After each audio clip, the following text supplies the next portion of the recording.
Without a doubt.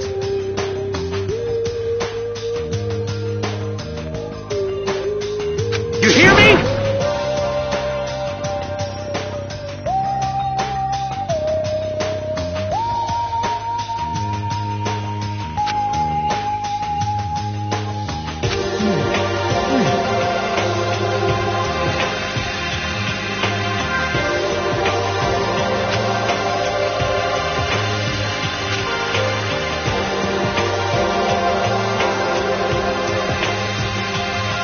Quiet down and listen!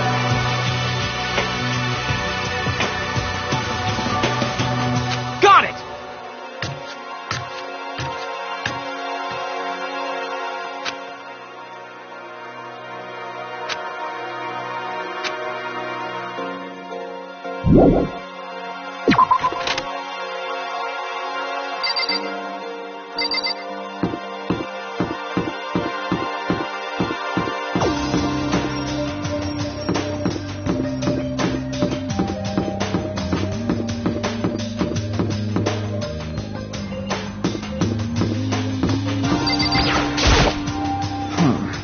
I mean, seriously? You know what I mean.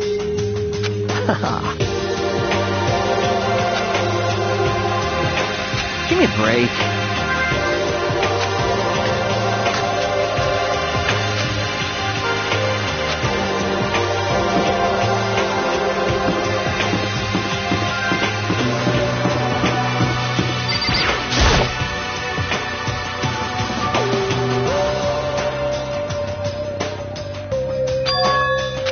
What's your problem?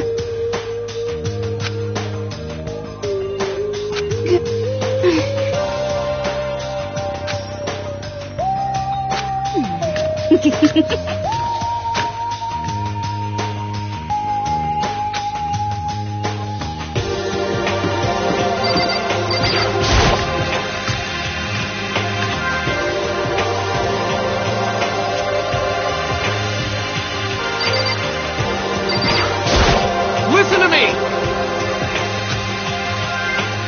Quiet down and listen!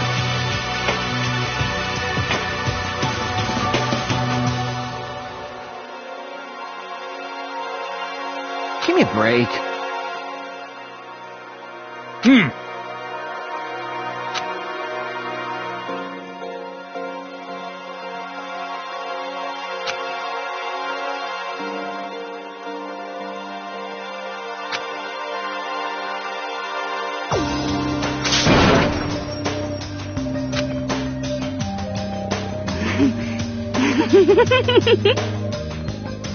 I mean, seriously? But more important,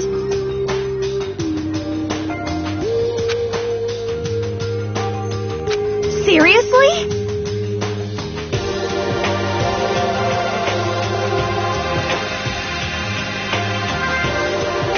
Hey!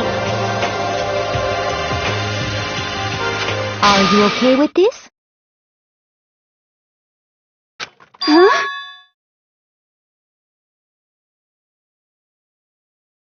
Do you understand?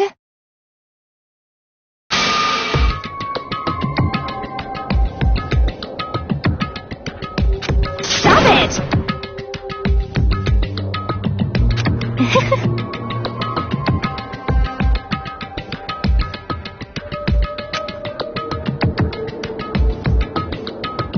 What the hell is this?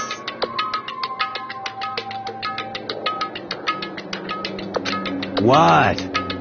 What?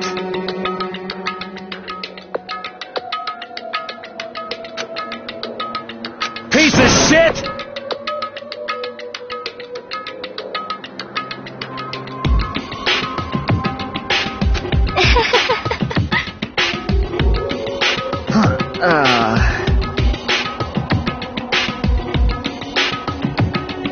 What the heck?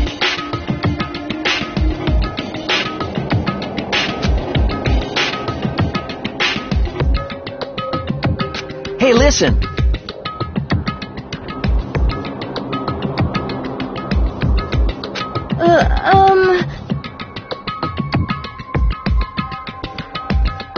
Huh.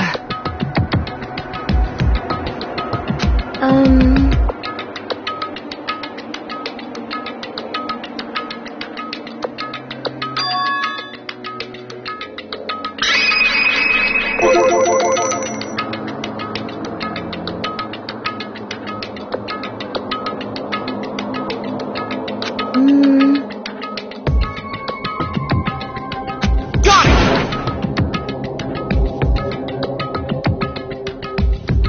You know?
Huh?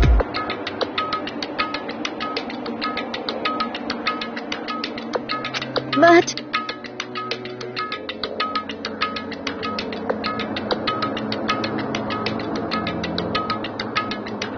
Hey, hold on. Yeah!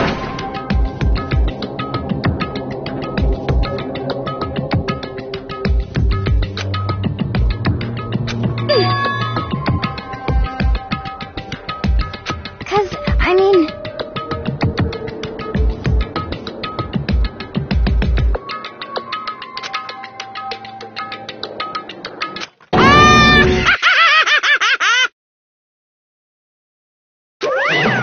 What's this?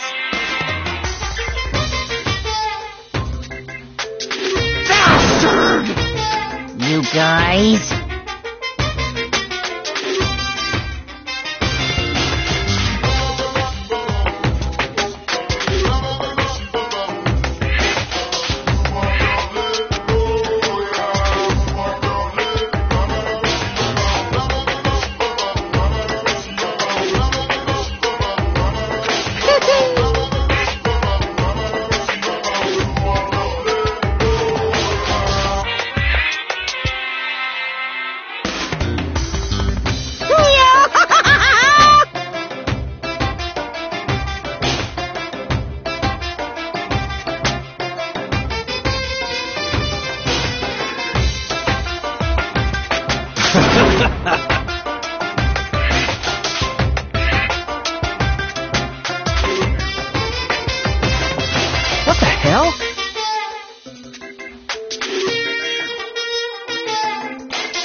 know?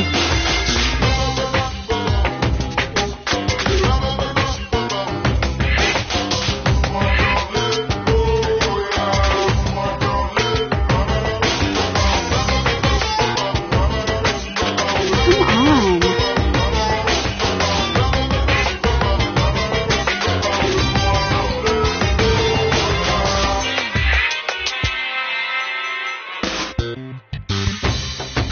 You're fucking dead.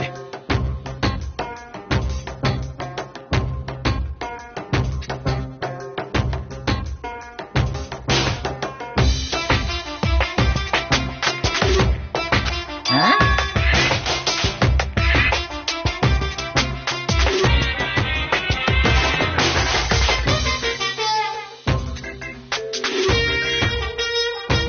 Hey, come on.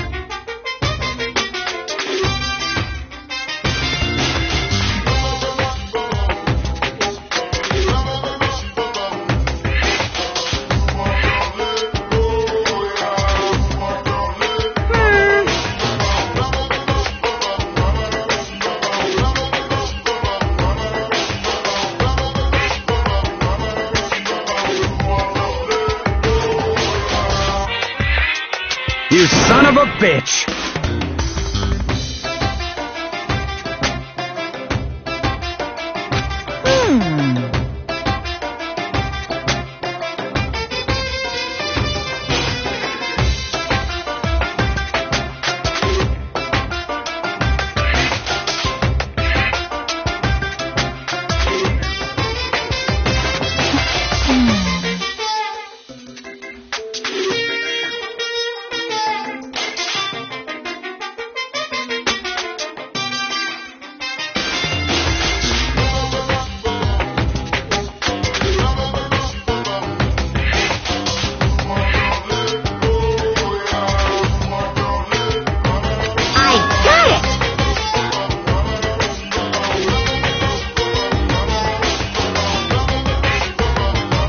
In other words,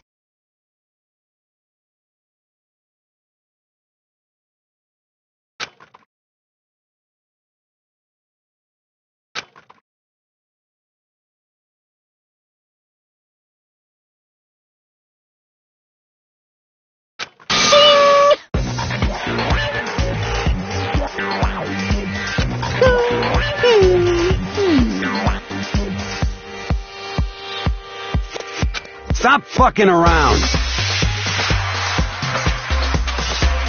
hey,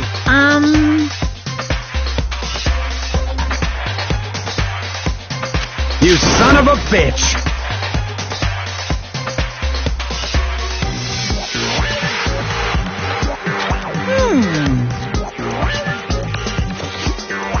Ooh, how exciting!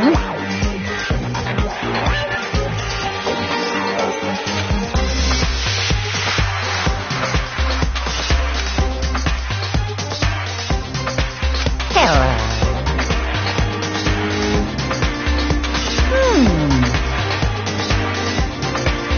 Correct.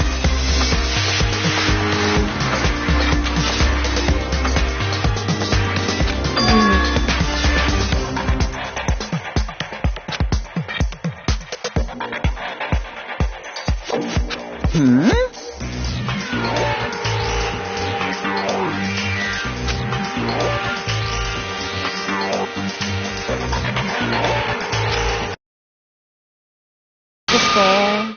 That's all. Well now.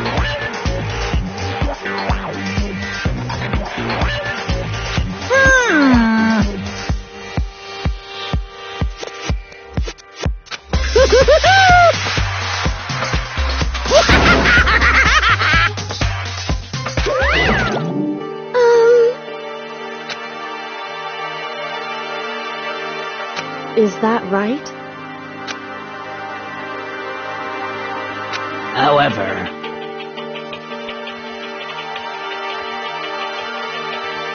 That's true.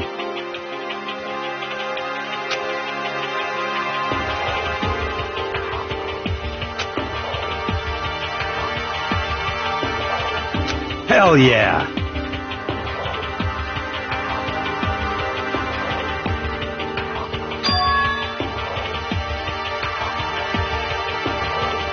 Yo.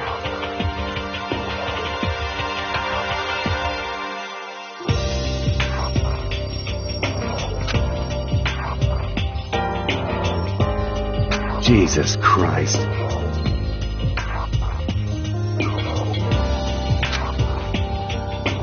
Piece of shit! Stop fucking around.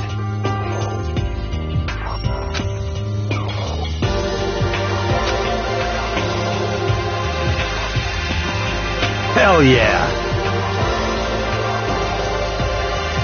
Hey, Yo.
hold on a second.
You getting picked to attend Hope's Peak Academy is like a dream come true. Make sure you do your best. I'm so proud of you, son. But remember, don't push yourself too hard. Are you really watching this, Makoto? Good luck, okay?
accepted into Hope Peak Academy, and his family, who supported such a lucky boy. But it seems like something's happened to this family's well-being.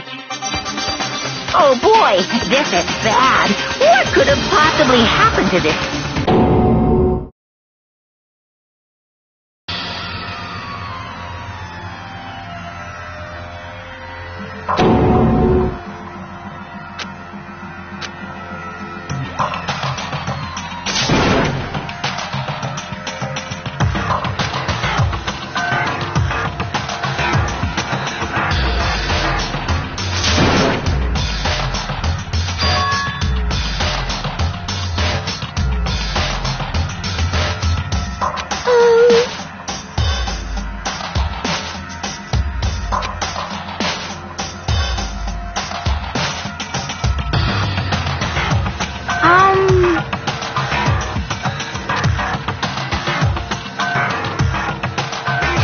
Is it, like...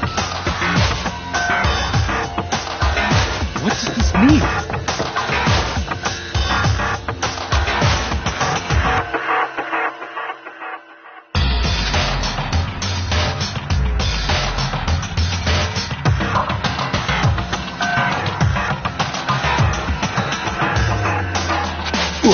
What the...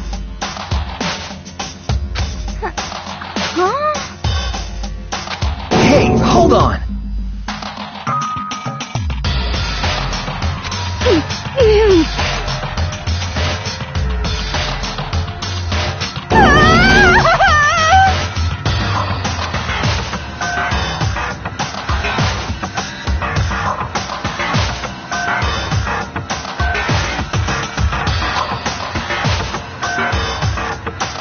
I see.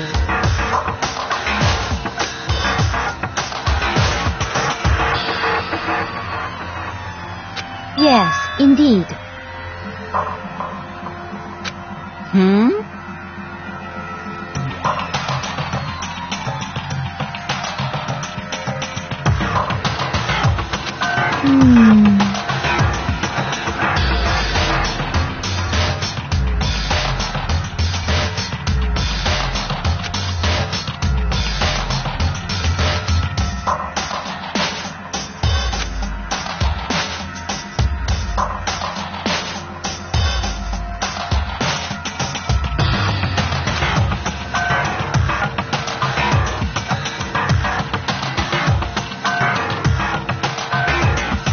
Do you understand?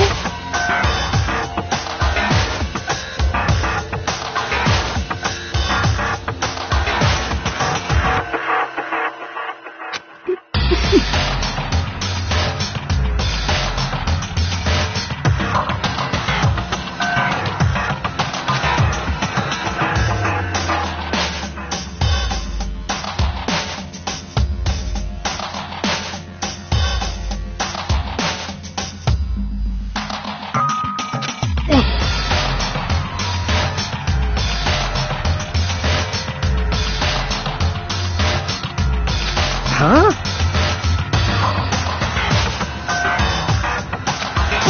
What is this? Hey.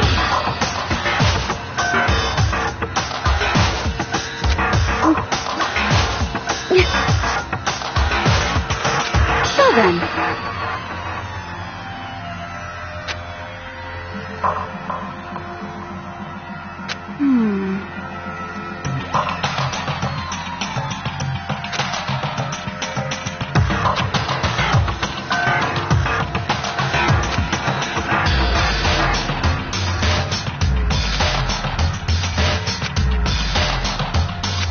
What's your problem?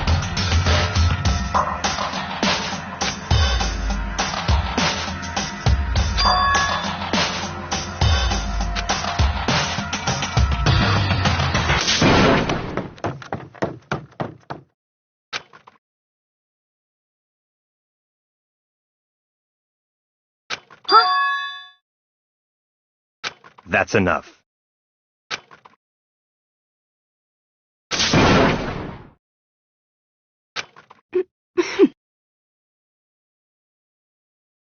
What?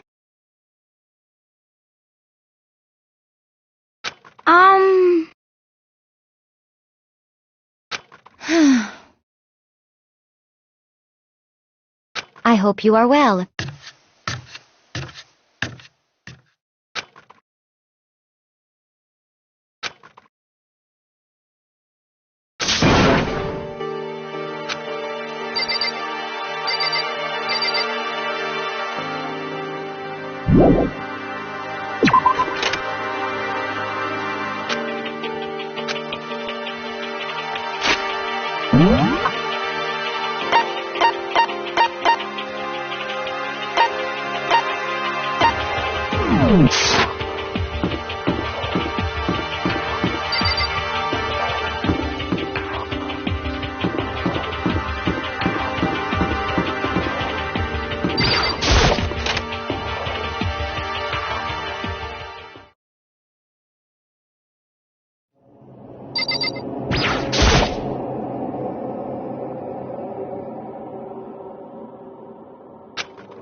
Sayaka?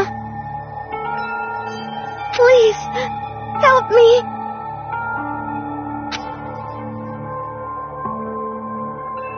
Why? Why is this happening to me? To kill or be killed?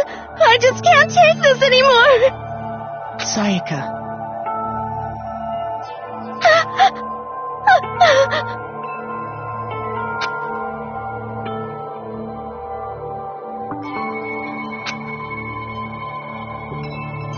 Makoto!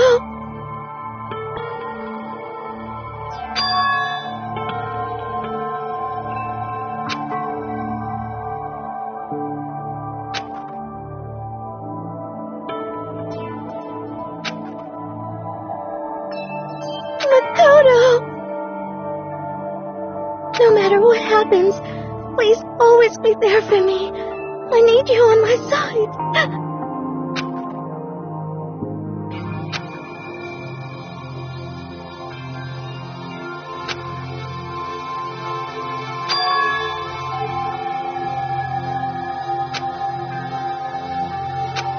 Makoto.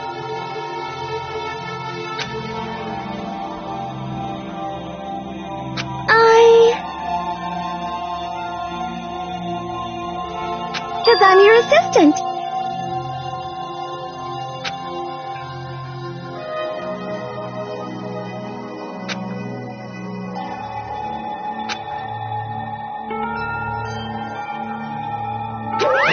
Hey!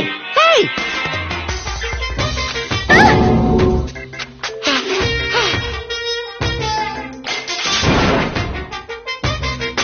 Come on!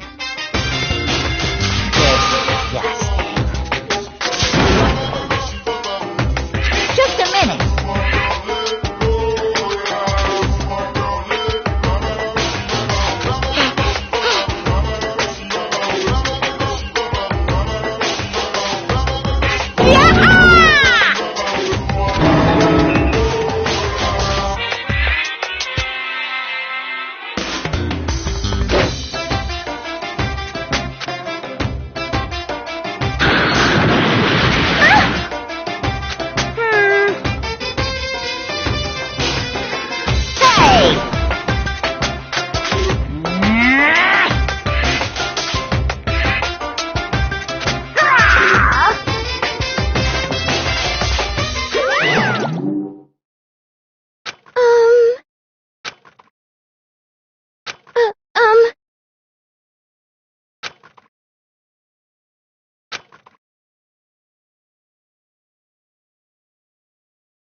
Sorry.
Sorry.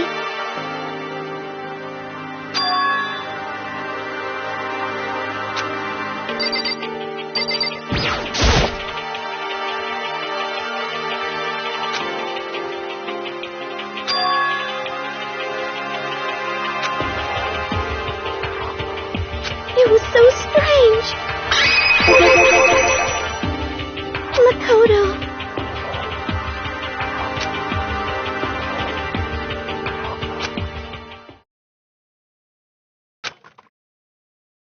I was so scared.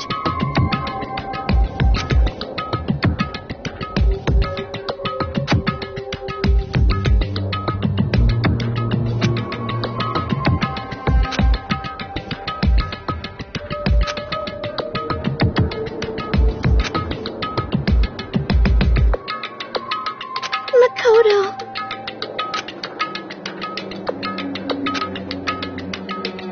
I mean...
This is a school announcement. It is now 10 p.m. As such, it is officially nighttime. Soon the doors to the dining hall will be locked, and entry at that point is strictly prohibited. Okay then. Sweet dreams, everyone. Good night. Sleep tight. Don't let the bed bug bite.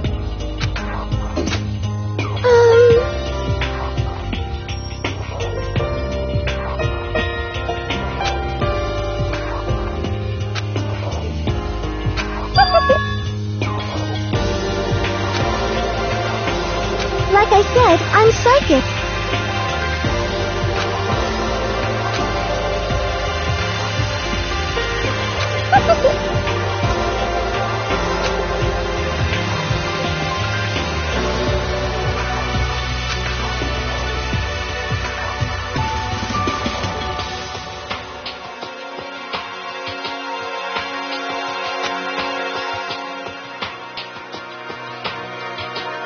Okay.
Good morning, everyone!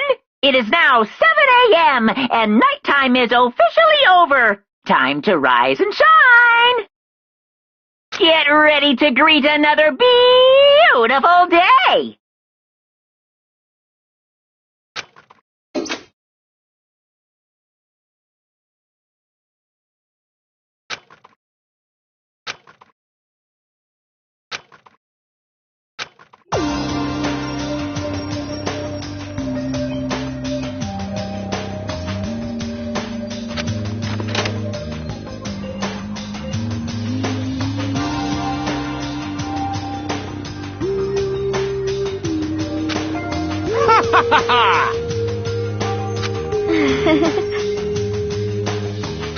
Hey, Makoto.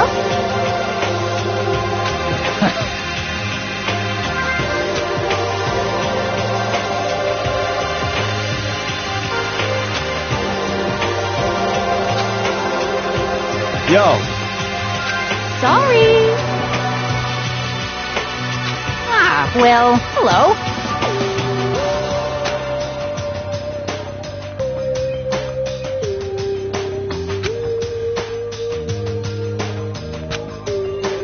Indeed.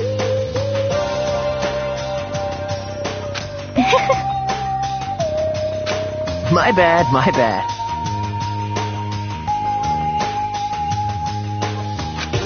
What's your problem?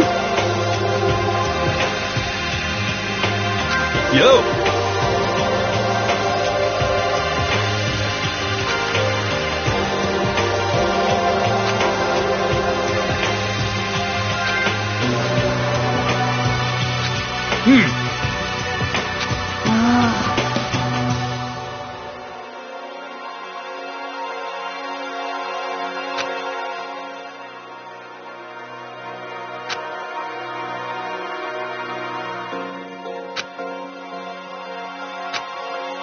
What?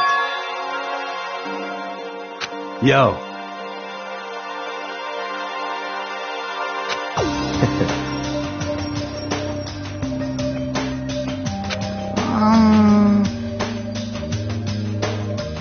However,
Danganronpa.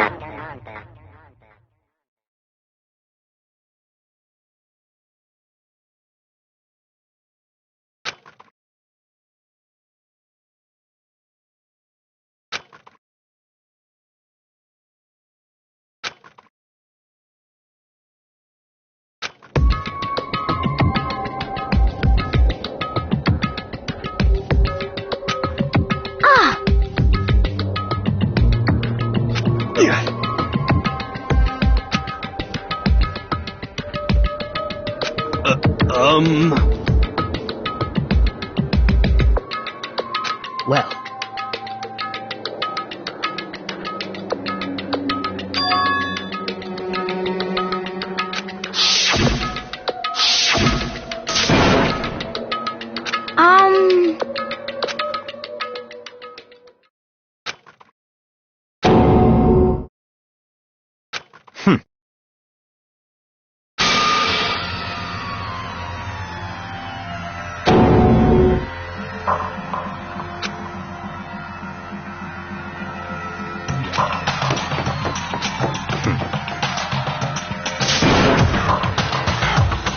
just give up.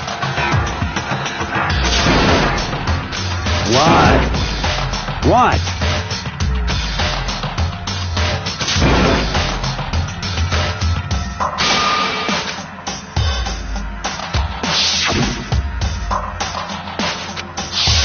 Calm down.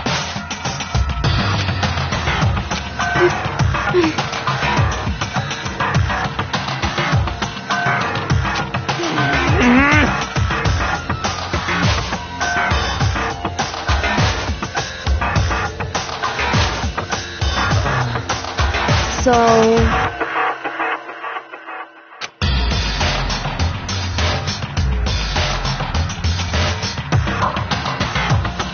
Correct.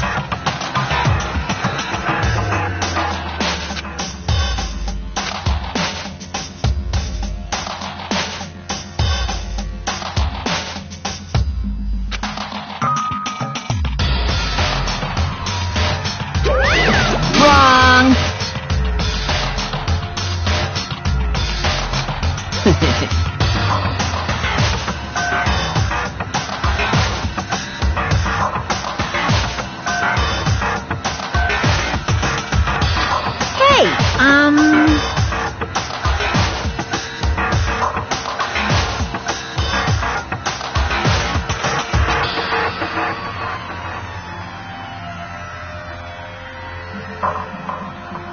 Listen up!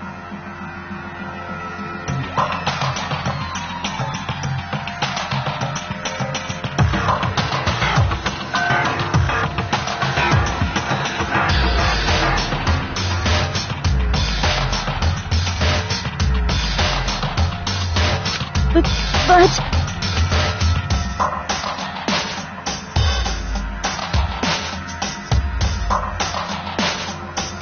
Come on!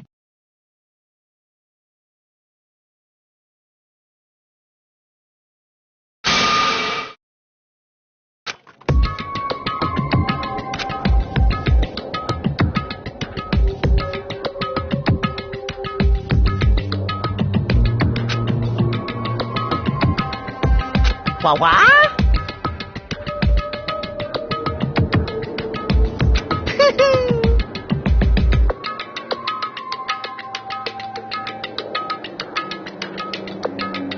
Yahoo!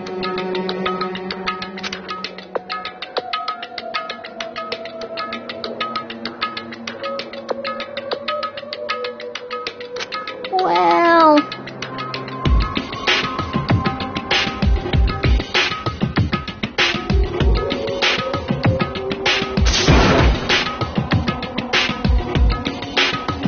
Wrong!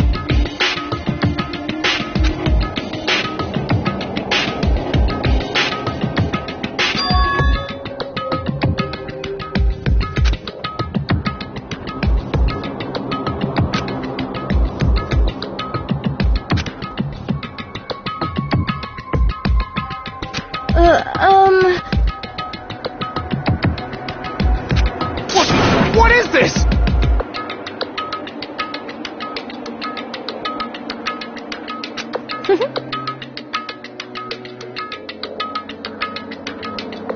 Just hold on.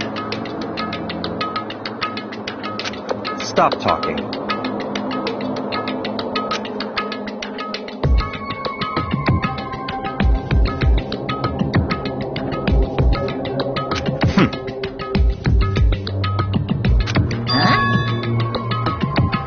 Come on.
Now then.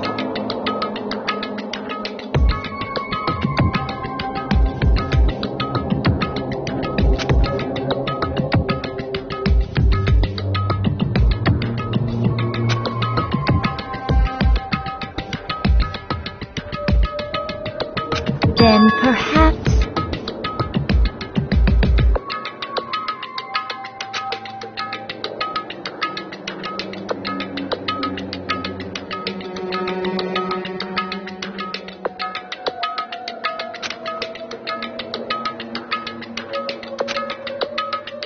In other words,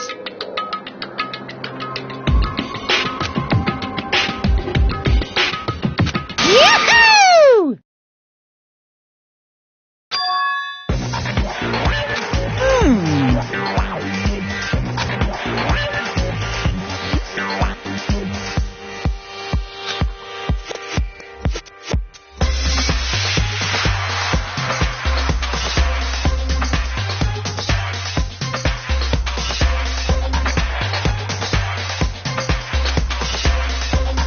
During the trial, you'll have to present your arguments about who you think the blackened is.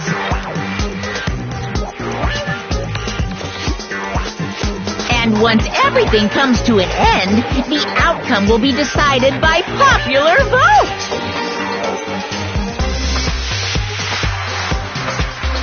If the answer you've arrived at is correct, only the one that disturbed your peace will be punished. The rest may continue their communal life. However, if you choose poorly, then the one who got away with murder will survive, and the rest of you will receive your punishment. Which, of course, means your school life will come to an end. As far as class trial rules go, that's all there is to it.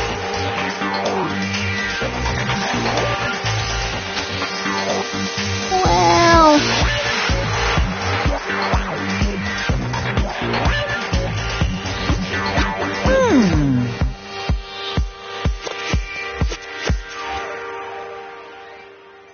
What?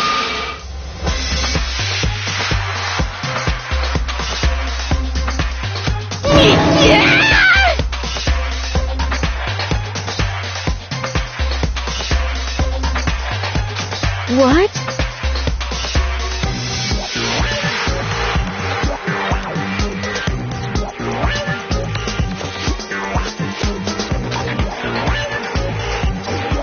Execution is execution. Execution! Electric chair. Poison gas. Torn apart like a paper plane in a hurricane.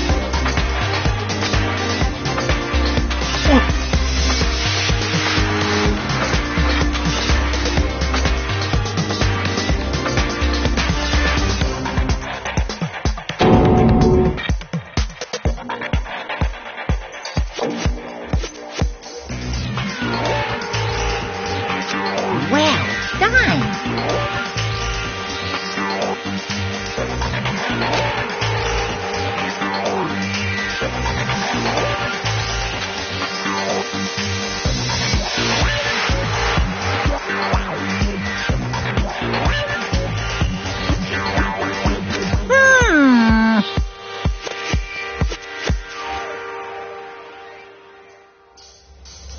Uh-huh.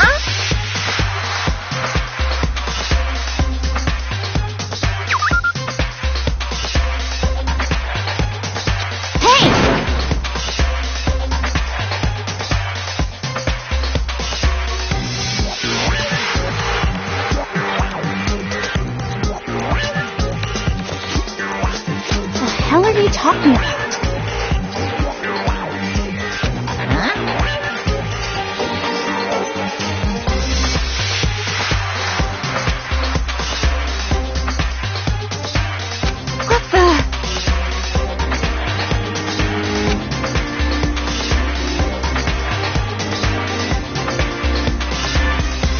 What's this?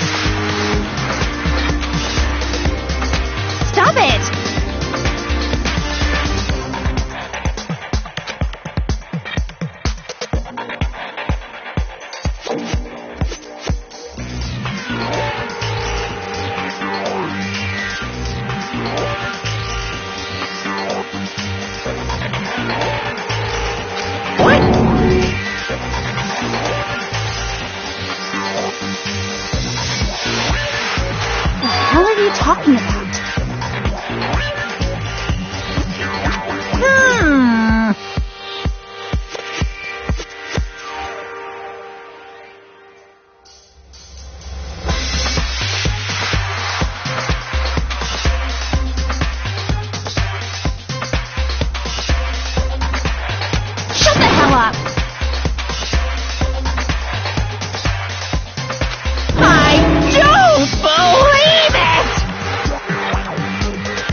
enjoying yourself now. Are you?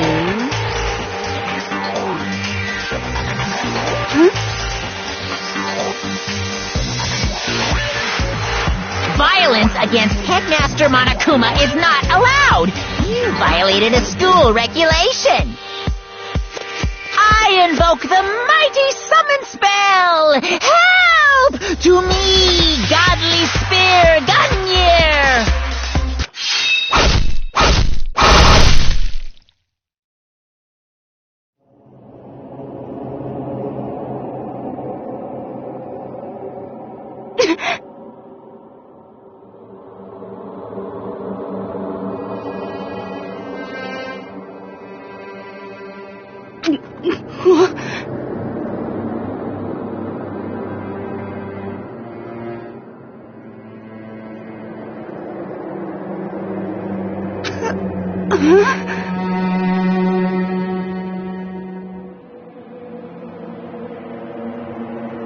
This wasn't supposed to...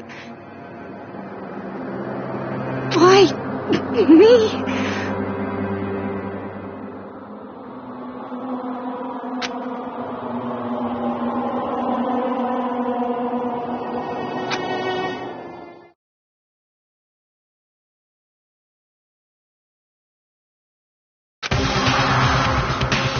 No way!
Now you see just how serious I am.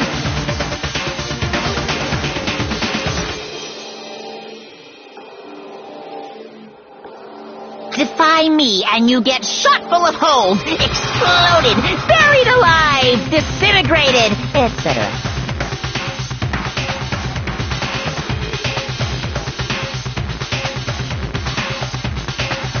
So, if you don't want that to happen to you, you'd best obey those school regulations.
Why?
Monokuma file!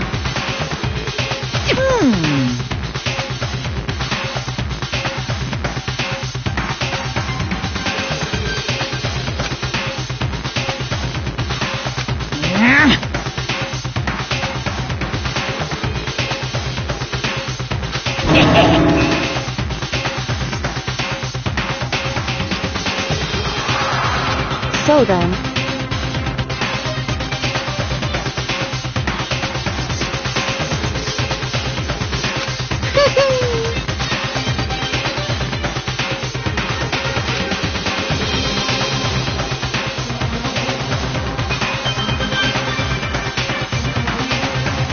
correct.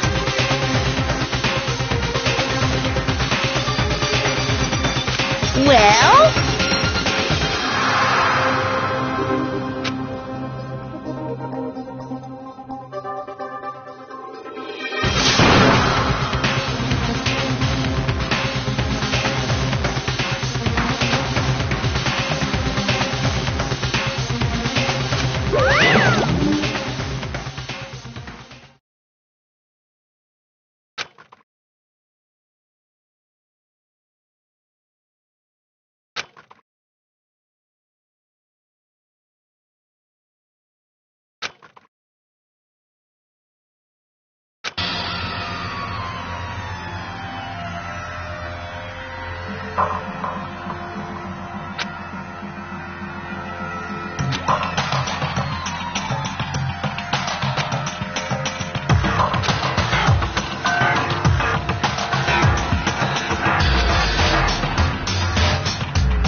Hey,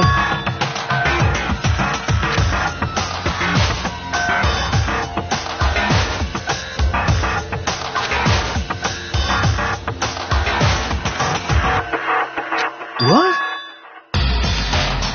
in other words,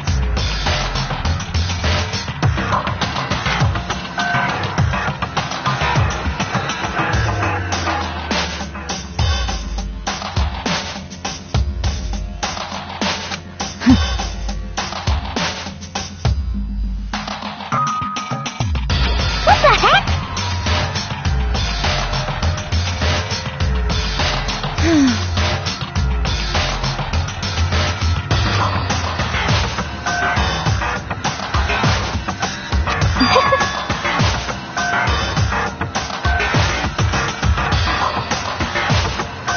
That's terrible!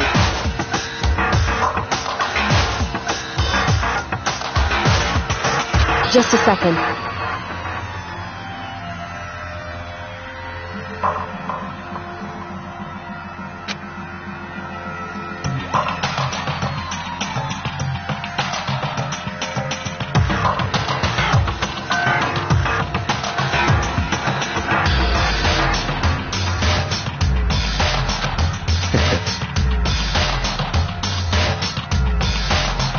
Of course.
serious?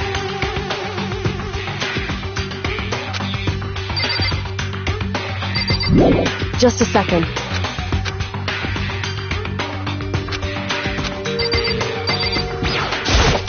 Hey.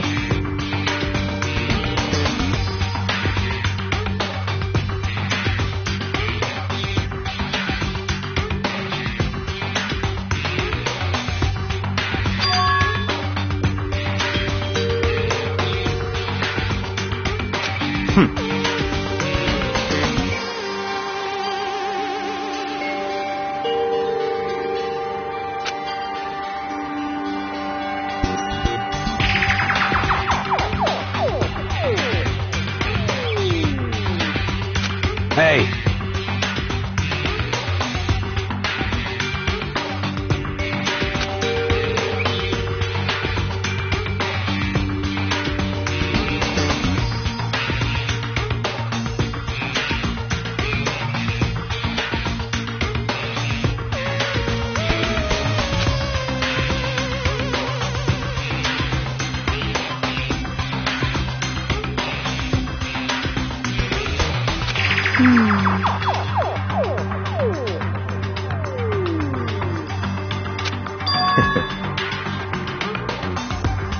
What?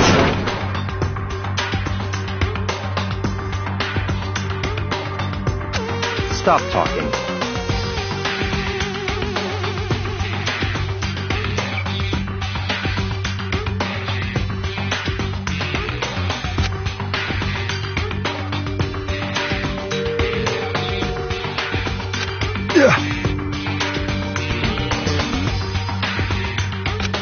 So then.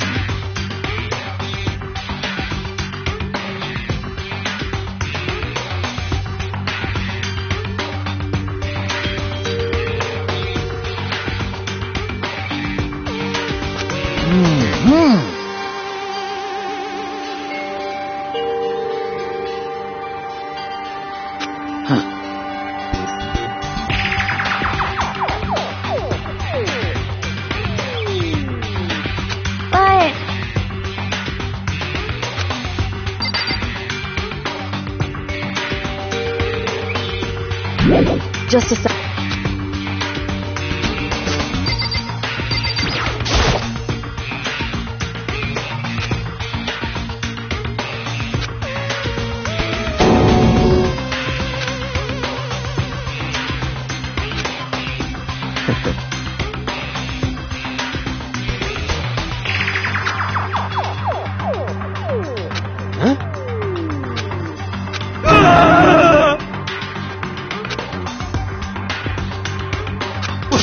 What?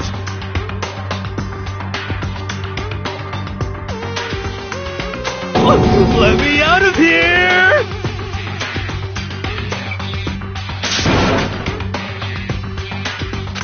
What's your problem?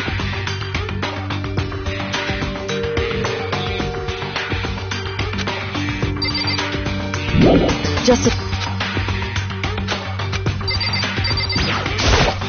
Anyway...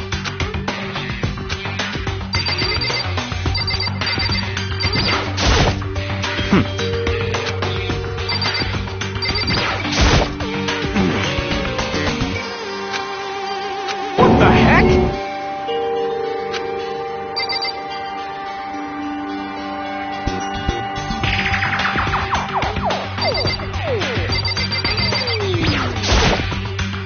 Are you serious?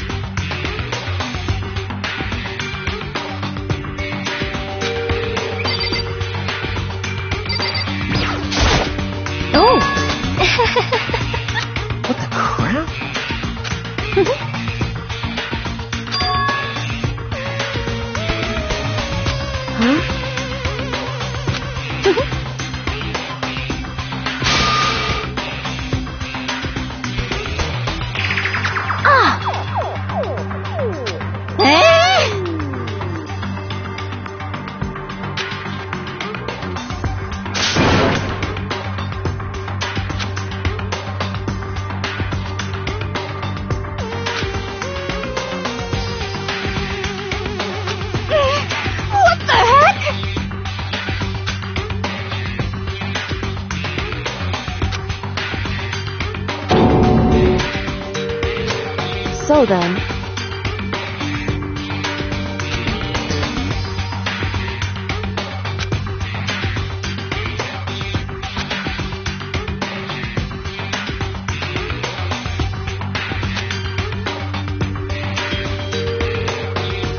So... That should be... Goodbye.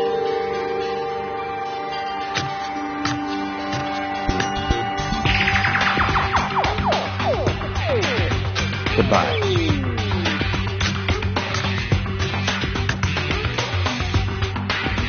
Yo. Hey, damn it.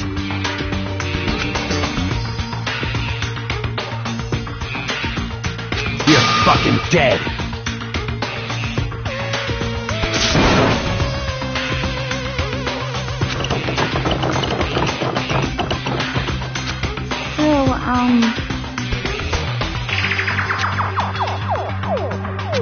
Anyway...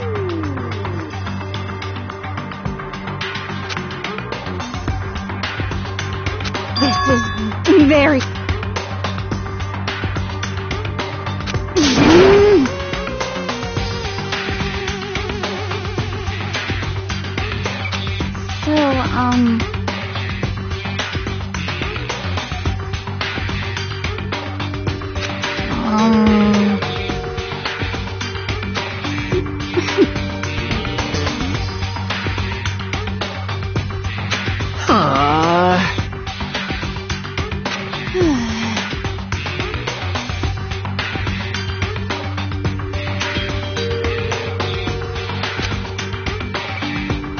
Oh yeah?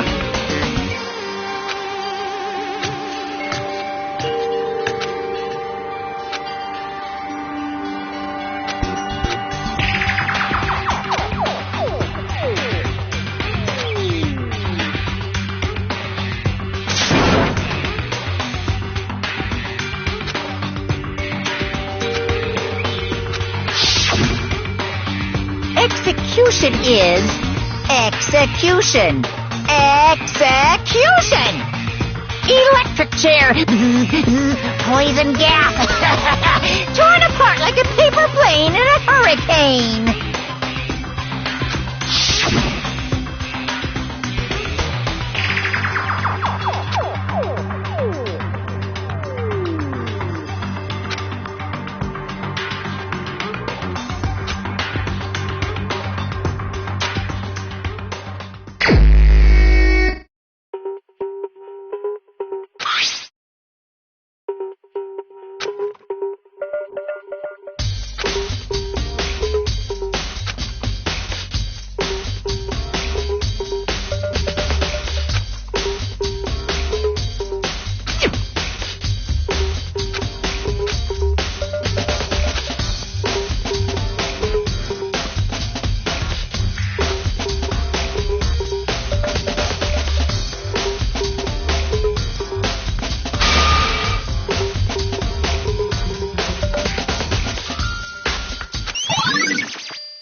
What are you doing? Isn't it obvious? No, not really. I'm searching. Searching?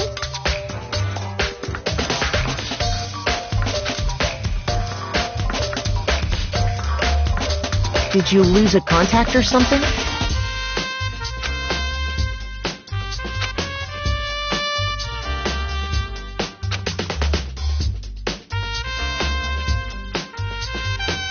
Listen.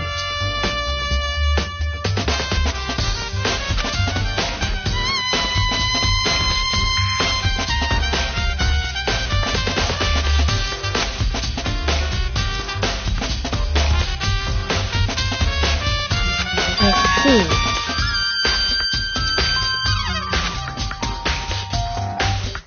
Hey. So...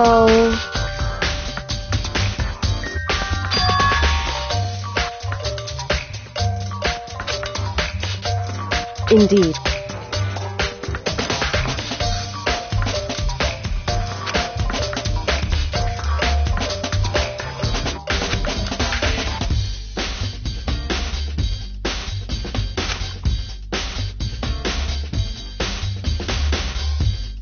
I see.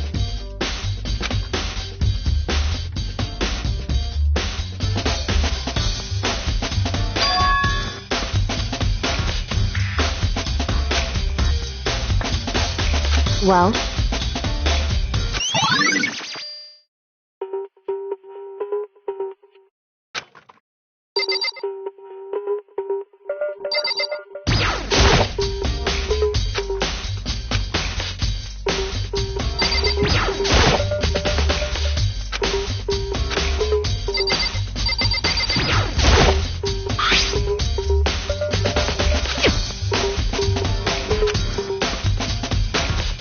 Yo.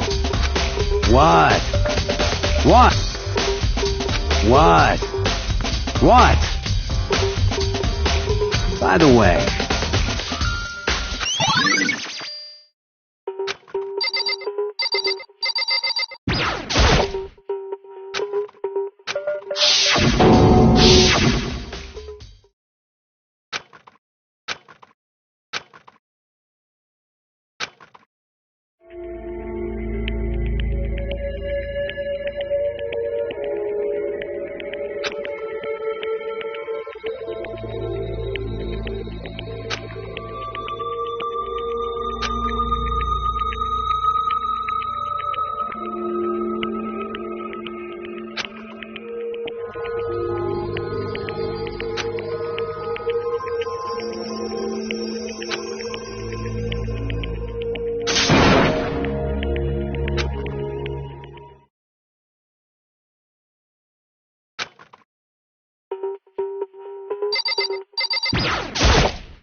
right.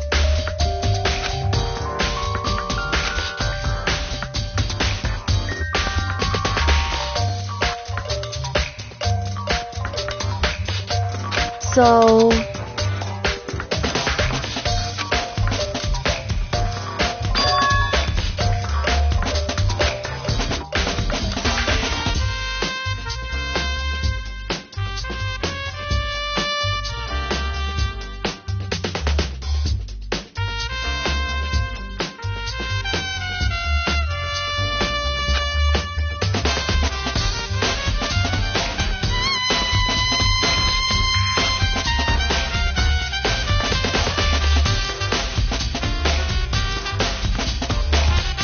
Well?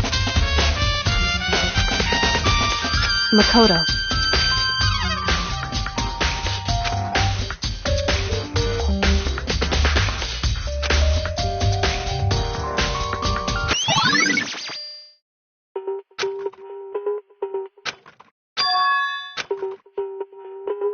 Makoto. What?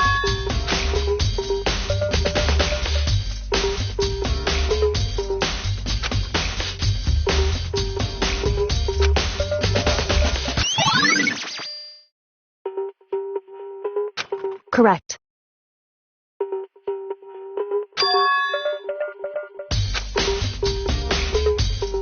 That's right.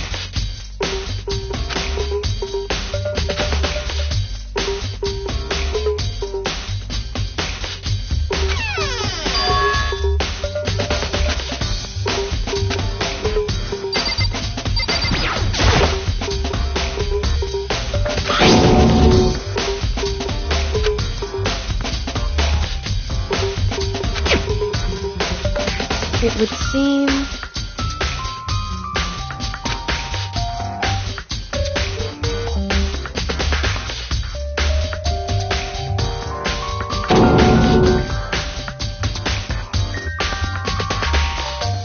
So...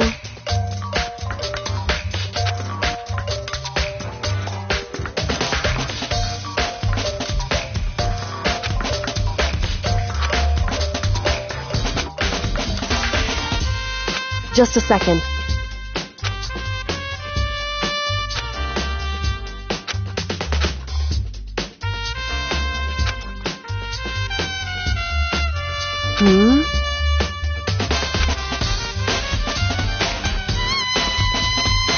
I see. Goodbye.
Seems like...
Yeah, totally. That's right. Well...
No, you can't go any further! No, you can't go any further! No, you can't go any further! No, you can't go any further!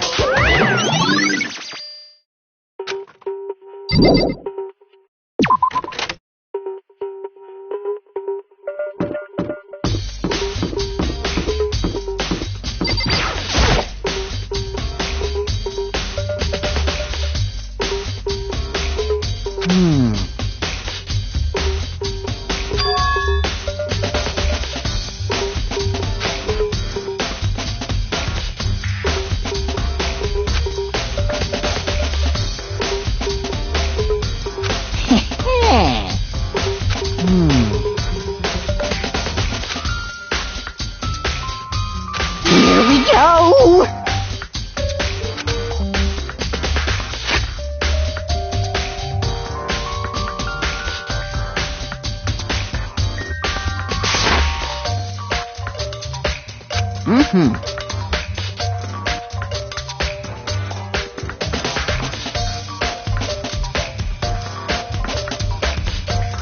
Very strange.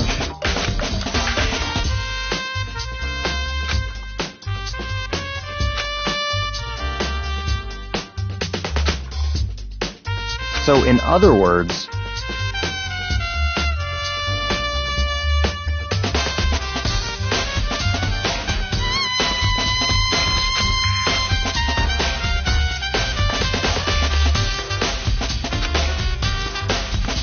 so that's it.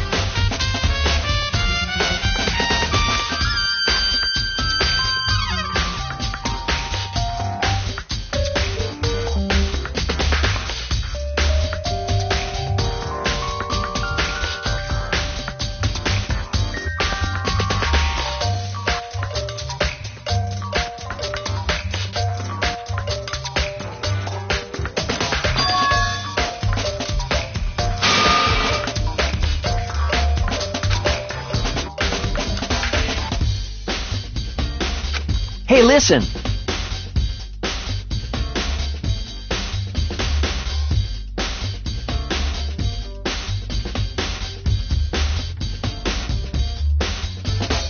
Hey, you bastard!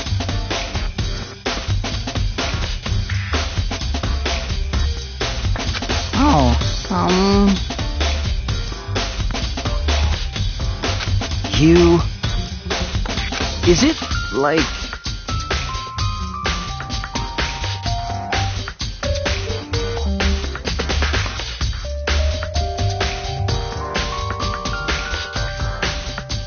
There's no better way to think about this in a common sense kind of way.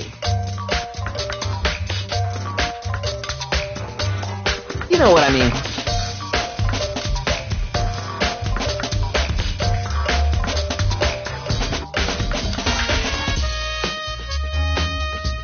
Completely unforgivable!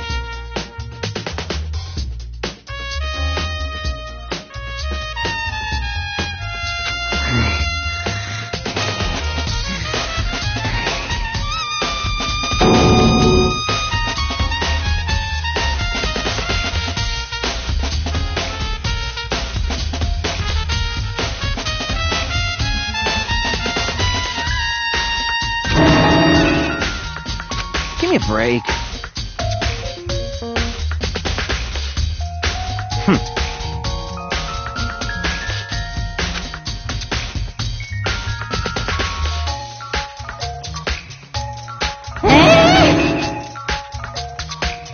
What?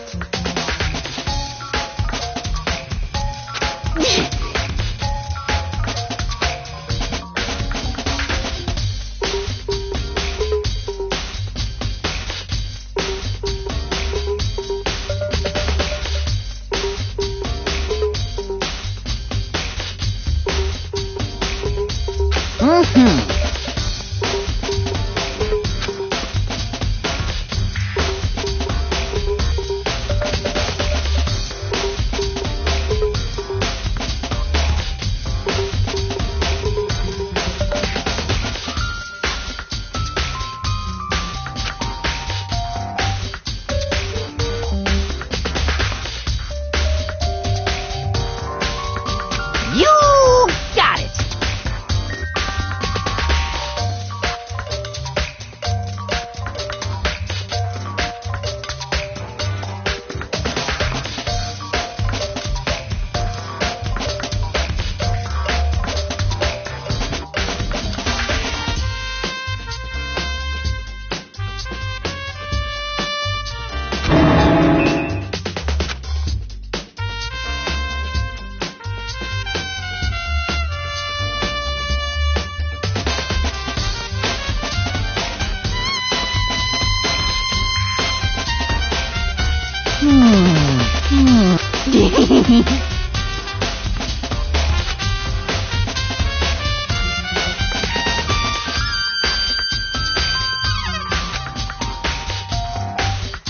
Da-da-da-da-da!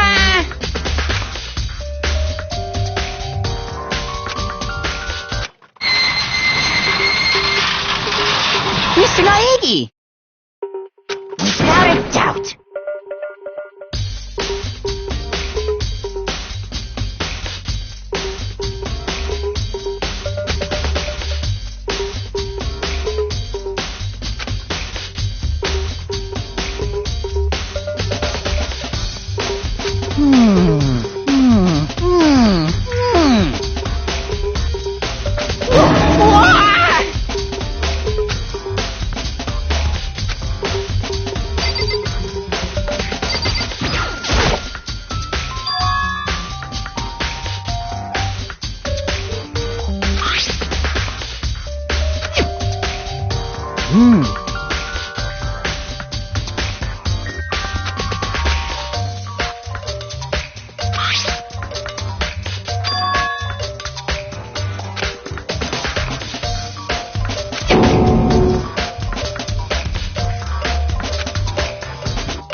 Yes, indeed.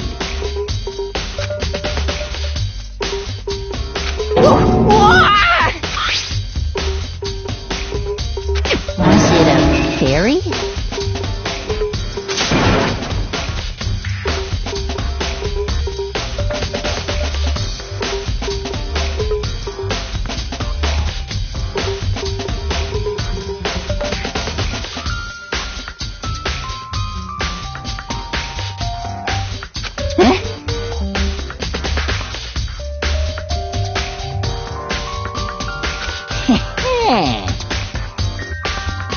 I feel as if...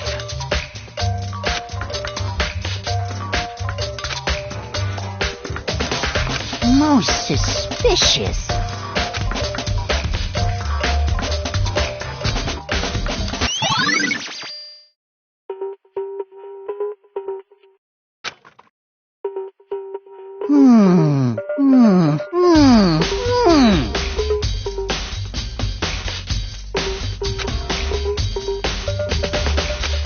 Completely unforgivable!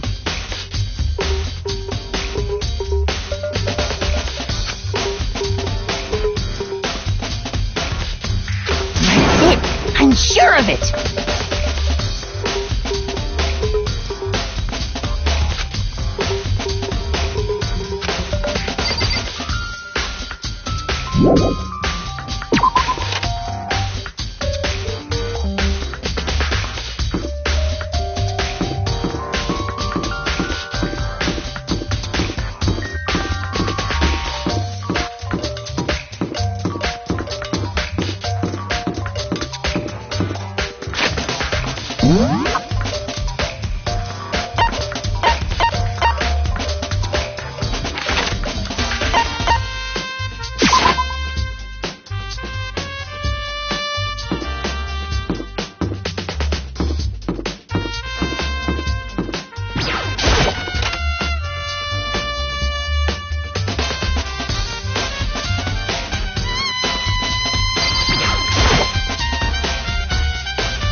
Zono, the ultimate pop sensation, lead singer for a world-famous all-girl pop band. For these girls, the glowing spotlight only made them that much more beautiful. But then...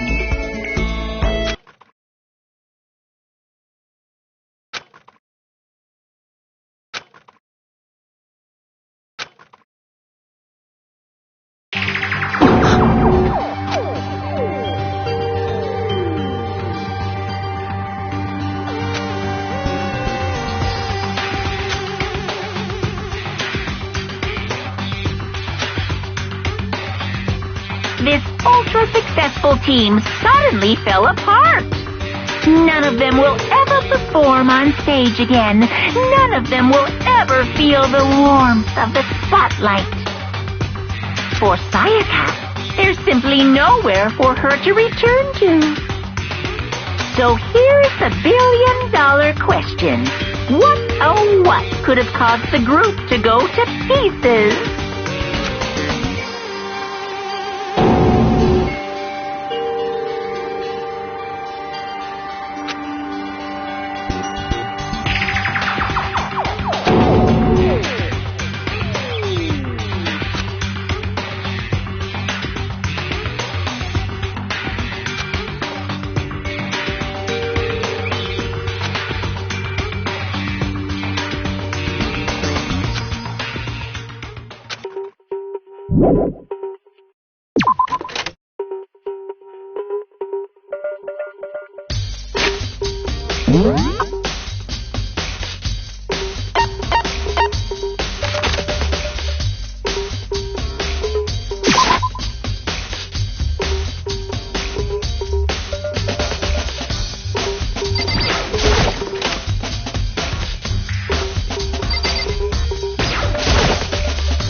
What the heck?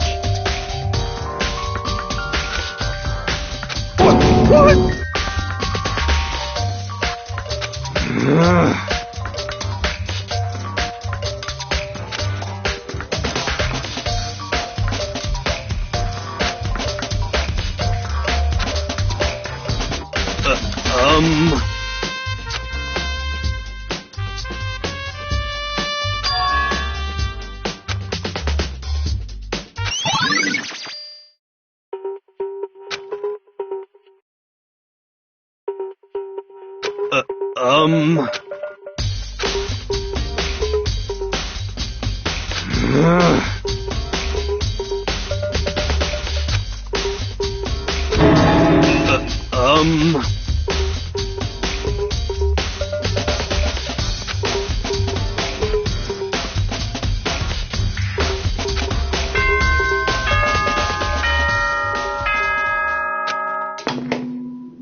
I'm getting tired of waiting. What say we just get started, It's time for the long-awaited class trial! Now then, allow me to appoint a proper location for the proceedings. Please go through the red door on the first floor of the school.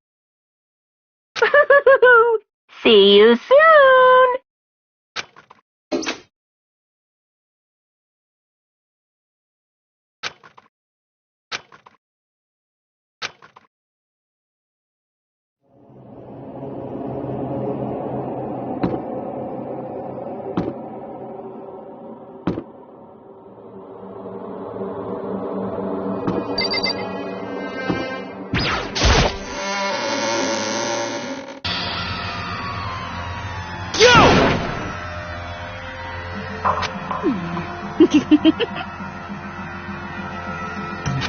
Listen to me!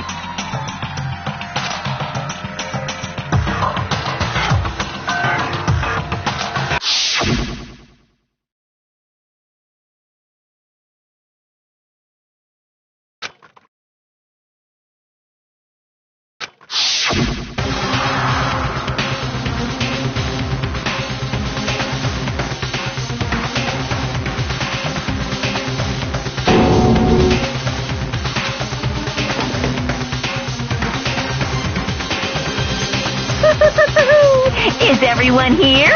Okay, then. Please board the elevator in front of you, which will transport you to the courtroom, where all your fates will be decided.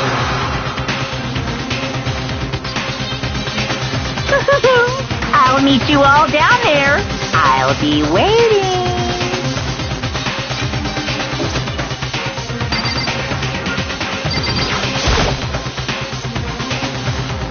Well then. Yes, indeed. Hey. Makoto.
Let's begin with a basic explanation of the class trial. So, your votes will determine the results.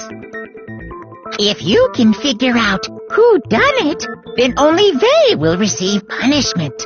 But if you pick the wrong one, then I'll punish everyone besides the blackened, and the one that deceived everyone else will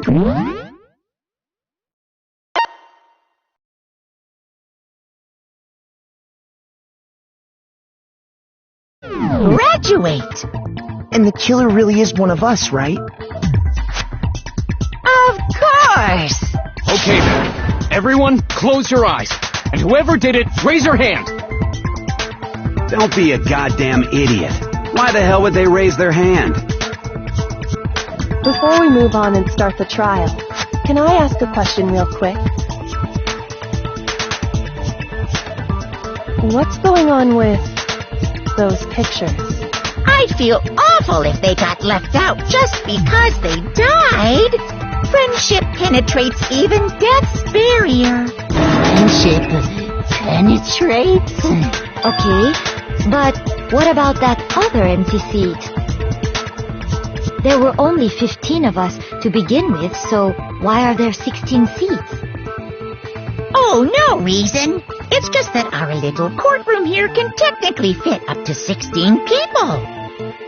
Okay, that about does it for the preamble. Get ready to get started. First up is the case summary. Now, let the class trial begin.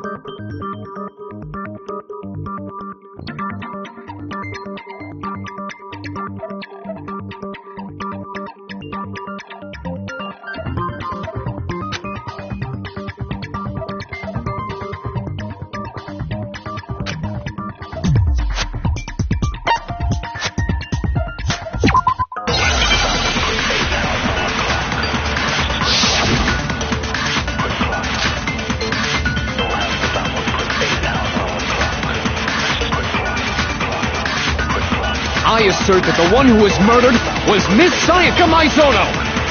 Yeah, we know that part already. And the murder took place in Makoto's room. In the bathroom. So it seems most likely that the killer must have taken her by surprise while she was in the bathroom. She didn't even have a chance to resist.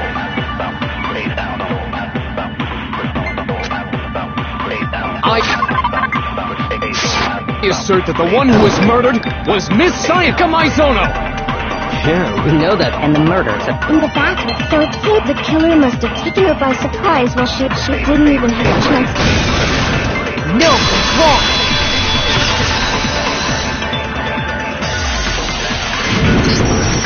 Just a second, Chihiro. Try to remember how my room looked. With the way things had been damaged, I think we can definitely assume there was a struggle. A struggle? Between who and who?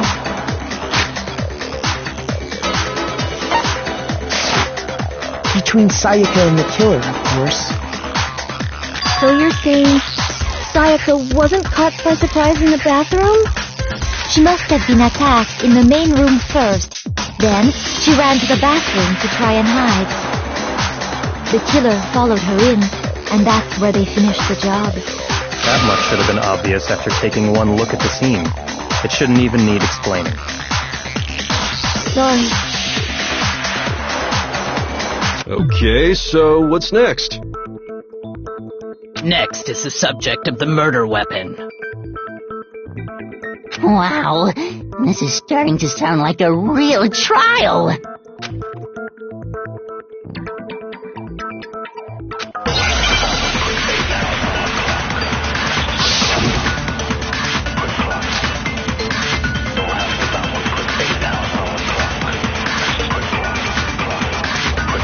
So what was used to kill her? There was some kind of sharp object thrust into her stomach. Without a doubt, that is the murder weapon. So the killer used some random knife they had on him. How could anyone do something like that? That son of a bitch! So what was used? There was some kind of without a doubt, that. So the killer used some... No, that's wrong.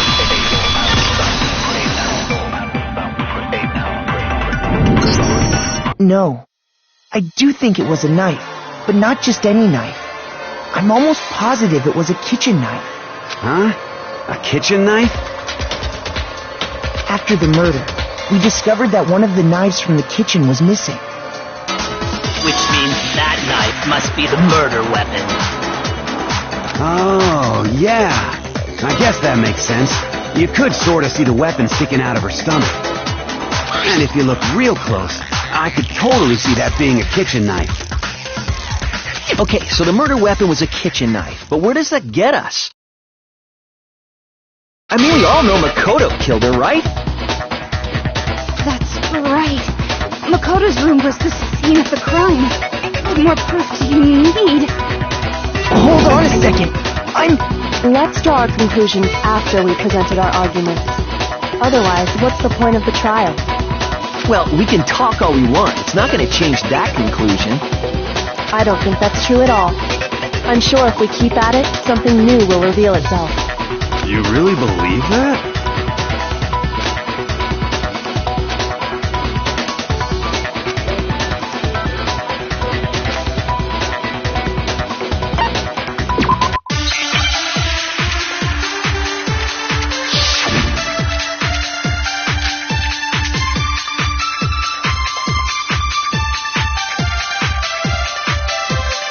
So I guess there's no question that the kitchen knife was the murder weapon. But where does that get us? Makoto must have taken it from the kitchen, right? He did it in secret, when nobody was in the dining hall. No, that's wrong.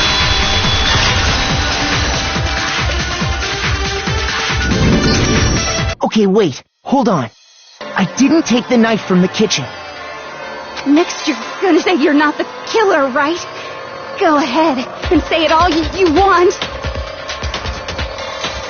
Well, what if I have a witness? What do you think, Hina? Huh? Remember what you were telling me earlier?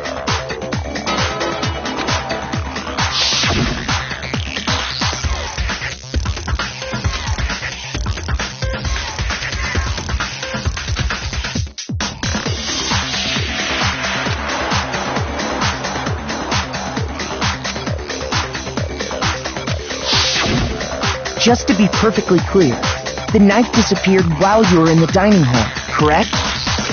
Yeah, that's right. And at any point while you were there, did you ever see me come into the dining hall? No, I don't think so. You don't think so? No, he definitely wasn't there. The knife disappeared while Hina was in the dining hall, but I wasn't there the entire time. In other words, there's no way I could have taken the knife. Okay, then what about this? What if the idiot swimmer girl and Makoto are in on it together, and lying to protect each other? Idiot swimmer girl? Oh, and more importantly, Why would I get involved in something like that? Speaking of which, I'd like to ask the bear, if there is an accomplice, do they also become blackened? So you ask, and so I shall answer. Each murder is allowed to have an accomplice, but only the one who does the killing will get to graduate. So in other words, two people can work together, but one of them has no chance of profiting from it. Then there's no way anyone would work together, right? But what if they did work together, and they just didn't know about the rule?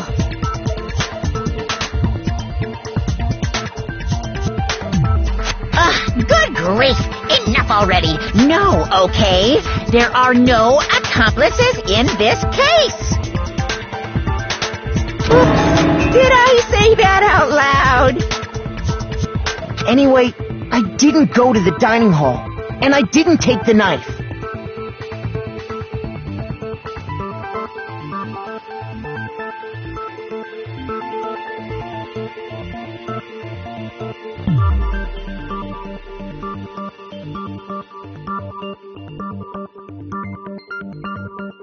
So I'm not the killer.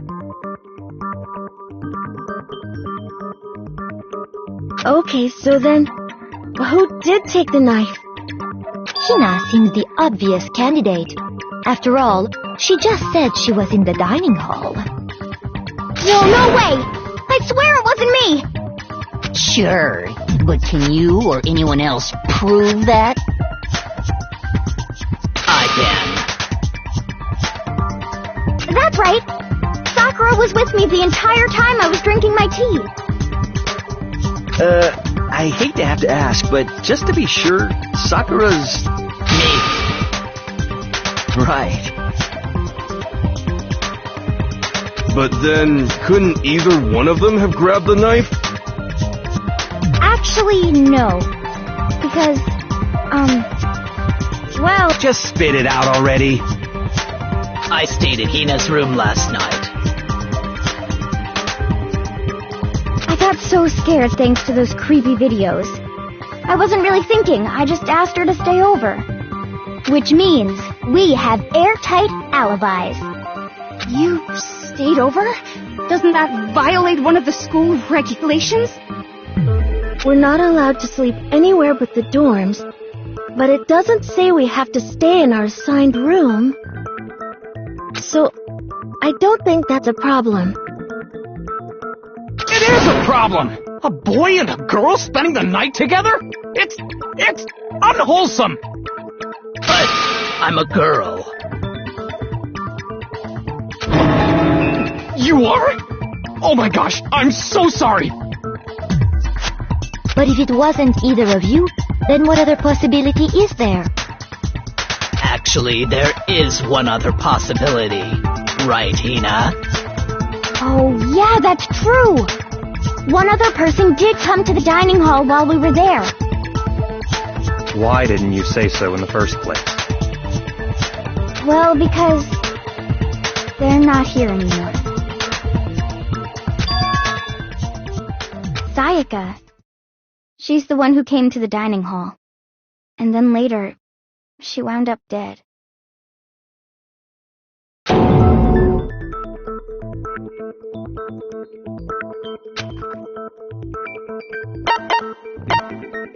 I got it! Then, Sayaka is the one who took the knife? That's the only possibility. And thinking back on it, she was acting kind of unusual. When she came into the dining hall, she didn't even look at us. She just went straight to the kitchen. As she left, she said she just wanted a drink of water. But the person who took the knife was the victim herself. I'm sure she just took it for self-defense. So you're saying the knife she took was then taken from her, and she was killed with it? In that case, you may not have taken the knife, but you still could have killed her.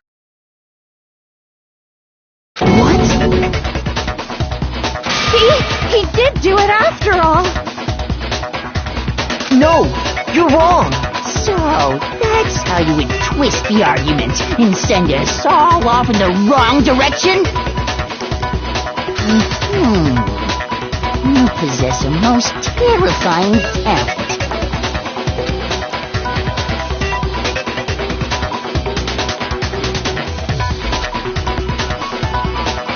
Hold on. It's still too early to decide conclusively that Makoto is the killer, wouldn't you say? Because you see, if the room did belong to the killer, then they did something most bewildering. And until we unravel that little mystery, you simply can't declare that he's the killer. Bewildering? What the hell are you talking about?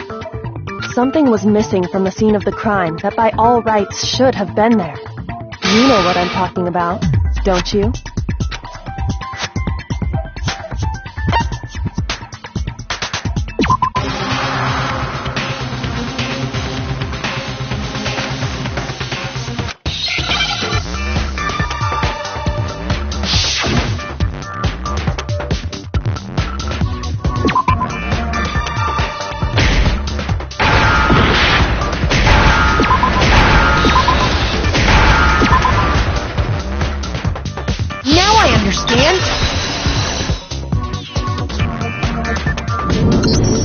That's right! There wasn't a single hair on the floor! So, the culprit removed some evidence? Yes, and if I were the culprit, why would I need to get rid of all the hair in my own room? It wouldn't be unusual at all to find my hair at the crime scene if the crime scene is in my room. The reason all the hair was gone was to remove any trace that Sayaka had ever been there. That makes sense, does it not? No.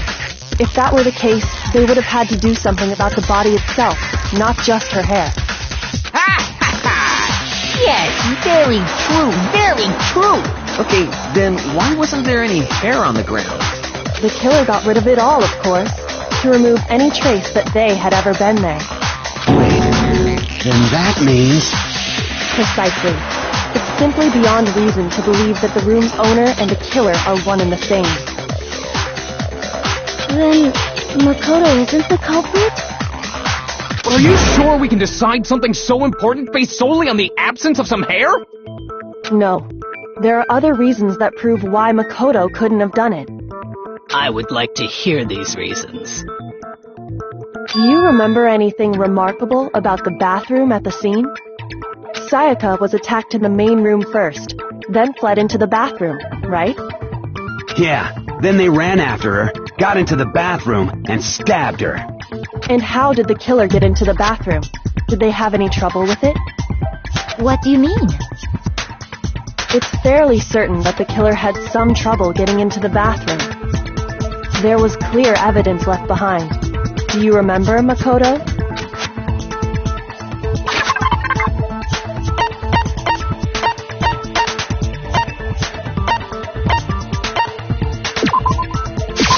I got it! Evidence that the killer had trouble getting into the bathroom. You're talking about the doorknob, right? Huh? The doorknob? What doorknob? The doorknob for my bathroom. It was completely broken. See how the top part was unscrewed? And the doorknob's about ready to fall off? Oh yeah, true. But what does it mean? In trying to bypass the lock, they ended up nearly removing the entire doorknob. This is another most bewildering act for the room's owner. It proves Makoto is beyond suspicion. So what? You're saying he wouldn't break the door in his own room?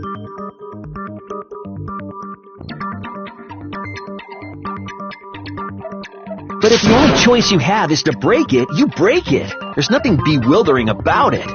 You still don't see? Okay then.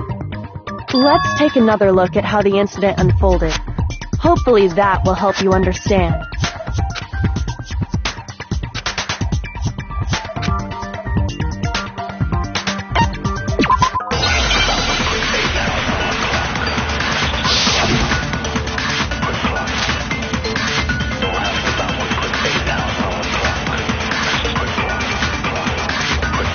the incident took place in Makoto's room. Sayaka was first attacked in the main room. She then fled into the bathroom. Then the killer ran after her. And they got into the bathroom. At that point, the killer had to try and bust down the door, because Sayaka had locked it. And finally, the culprit had Sayaka cornered. To finish the job, they stabbed her with the kitchen knife. It was you, wasn't it, Makoto? Admit it. We already know the answer.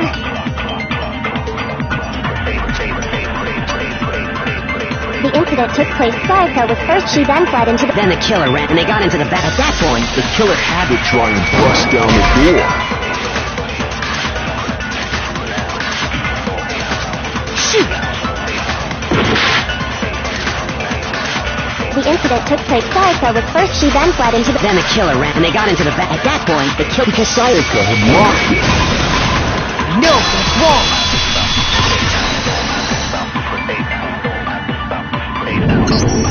The reason my bathroom didn't open wasn't because it was locked. After all, the girls' rooms are the only ones with walk-in bathrooms, right? Yes, now that you mention it, that is true. Then why didn't your bathroom door open? Because it was stuck. Huh? What are you talking about? My bathroom door doesn't fit in the frame quite right. Monokuma over there can testify to that. Yup, true as true can be. But you know, you're supposed to be the ultimate lucky student, right? But to have such a cruddy door...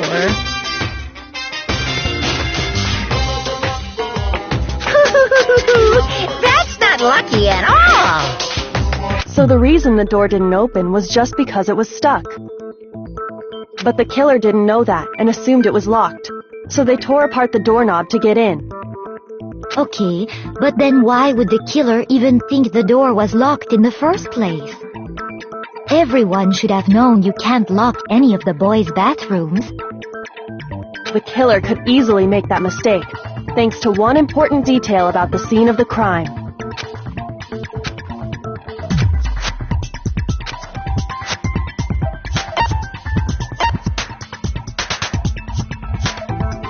I got it! The killer must not have realized that it was my room. What? Are you saying the culprit didn't even know where he was? That's inconceivable! And yet, he's absolutely right. Say what?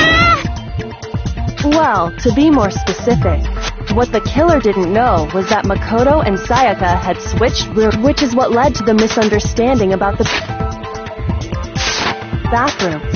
If Sayaka had been in her own room, then there would have been a lock on the door, and they would have had to break through! So they had no idea how unnecessary their actions were. Ultimately, we can't know if it came open by force or simply by accident. But the killer must have been considerably confused, with no idea how they actually got the door opened. Regardless, it was a pointless act. Wasting time trying to break down a door that wasn't locked is... Definitely something I wouldn't do, since I would have known exactly why it wasn't opening, right? That is a definite possibility. So the killer would have to be someone who didn't know they'd switched rooms? Then Makoto couldn't have done it.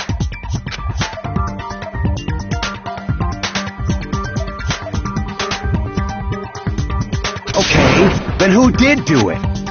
I'm sorry, but I give up! Quit without saving! But what happens if we can't decide on who we think did it? Well, why don't we just vote right now? Majority rules! Majority rules? You really think that's a good idea? Yeah, our necks are on the line here. Someone seriously needs to do something. For serious. Does no one have any other thoughts or questions? It does not matter how trivial they may seem. Oh! As a matter of fact, I do have one question. Oh, you. You don't gotta sound so disappointed. It's fine, it's fine. Just ask your question. Oh yeah. Okay, so, well, I was just wondering, how did the culprit get into Makoto's room in the first place? Yes. How did the killer get inside? Maybe Sayaka just dropped the key somewhere and the culprit picked it up. That's possible, right? I don't think so. That seems way too convenient. Then, maybe someone picked the lock? Negative! If you remember, Monokuma made it quite clear that the locks are all unpickable. Fine. How about this? The killer got in the easy way. They could have knocked and said they wanted to talk or something, and Miss Maizono just let him in. No, that can't be it either.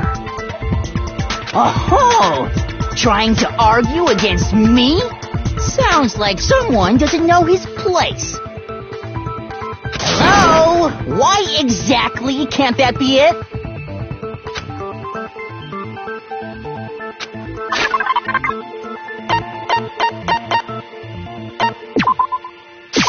I got it!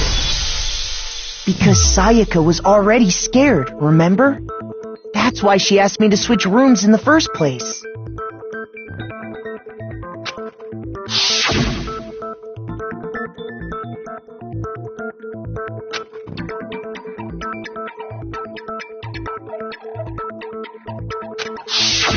Knowing what she'd been through, I just can't believe she would have opened the door for anyone.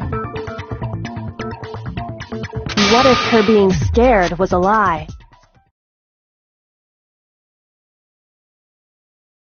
Huh?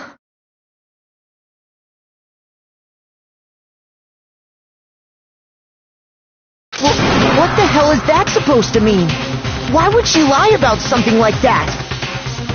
I know you don't want to consider it, but look at this and tell me. Can you still deny the possibility?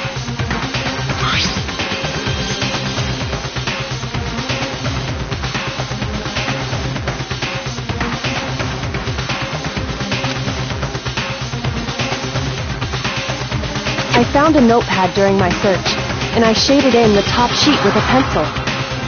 And these are the words that appeared. Oh man! I've totally seen people do that on detective shows. When you write, it can leave an imprint. Sketch over the next sheet of paper, and you can see the word. When I saw that, I was like, holy crap! I better make sure I rip the paper out before I use it from now on. It's a pretty old-fashioned technique, but even the classics can be surprisingly useful sometimes. Oh, and I should also mention, I found the notepad on the desk in Makoto's room. Huh? Which means only someone who had been in Makoto's room before the incident could have written it.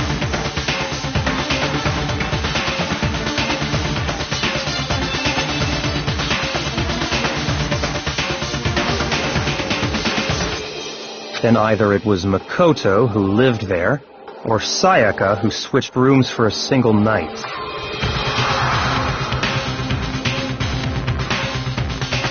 So, Makoto, did you write this? No, I didn't. But... Of course you didn't, because the note also bears a perfectly legible signature. Sayaka's signature.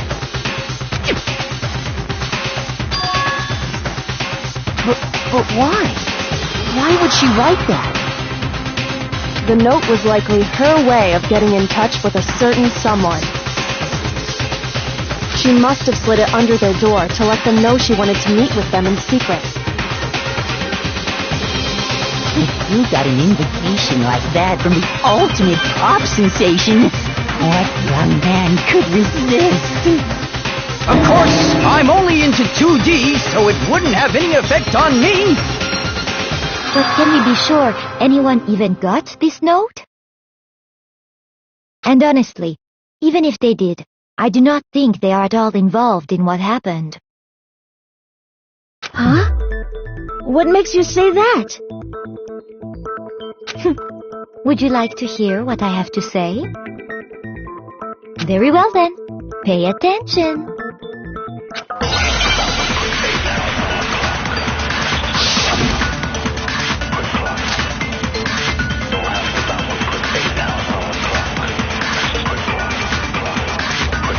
Sayaka and Makoto switched rooms, correct? But in the note, the place they were asked to come to, it specifically said, my room. I see. So if someone read that note, then they would have gone to Sayaka's room. Exactly. The room that Makoto was staying in. No, that's wrong!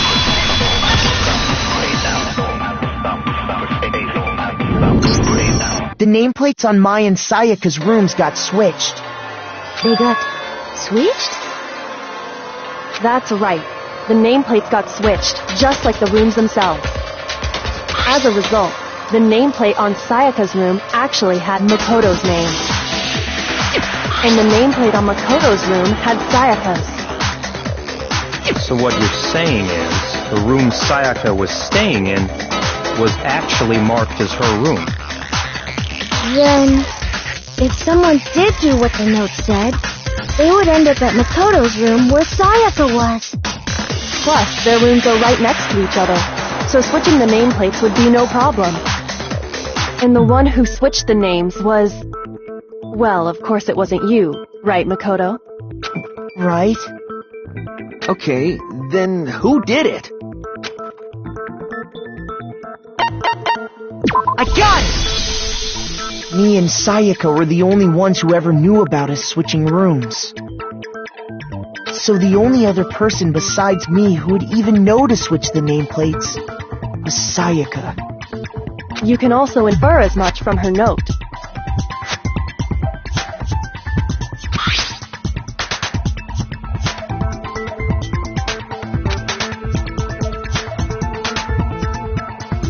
She specifically tells the reader to check the nameplate. She would only have written that if she knew the nameplates had been switched. But why would she switch them in the first place? She wanted someone to come to the room she was in, and also hide the fact that it was Makoto's room. What? Inviting someone to your room, but not telling them you'd switched rooms. Why would anyone do that? To understand that, we first need to understand what happened after she invited the person into the room. That's where the answer lies. What happened then was probably... whoever she invited over came in and attacked her! We figured it out! We know who did it! Whoever she invited over is the culprit! But we still don't know who it is, you goddamn idiot! Sayaka fought with her killer there in the room, yes? Perhaps the answer to our previous question lies in that initial struggle.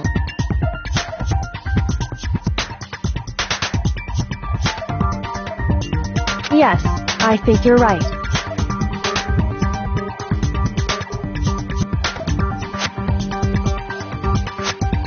Then...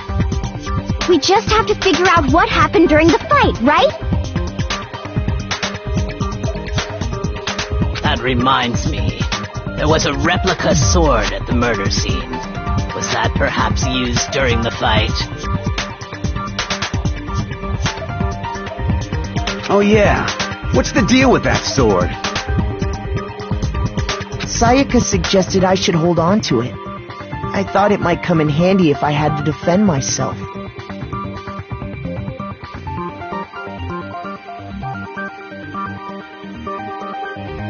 It seems pretty likely that the killer used it to break Sayaka's right wrist. How the hell could you possibly know that's what broke her wrist?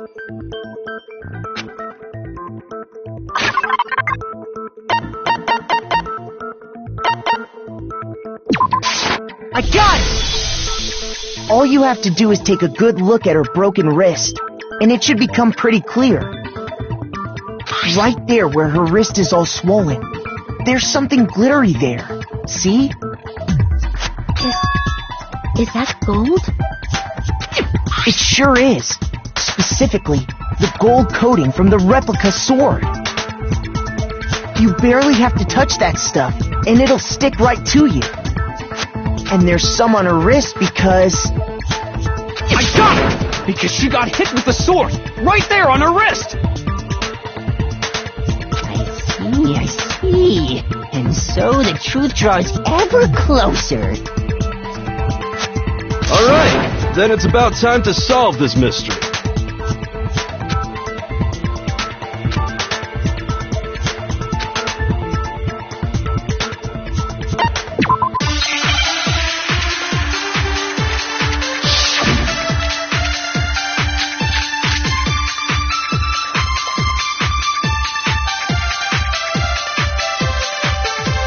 When the fighting broke out, the culprit grabbed the sword, and that's when the first blow was dealt. A sword-based sneak attack.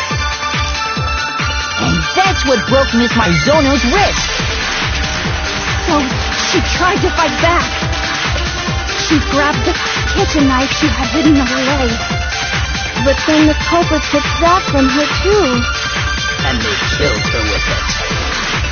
And that's exactly what happened.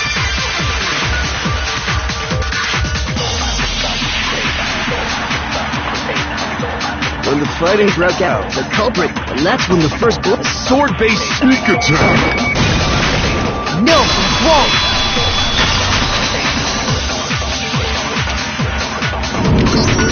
Actually, no. I don't think the fight started with the sword. Why not? Because the sword sheath had been scratched. See? There's a gash in it. Like someone cut into it with something sharp. Something sharp? You mean like the kitchen knife? That was the only sharp thing found at the scene.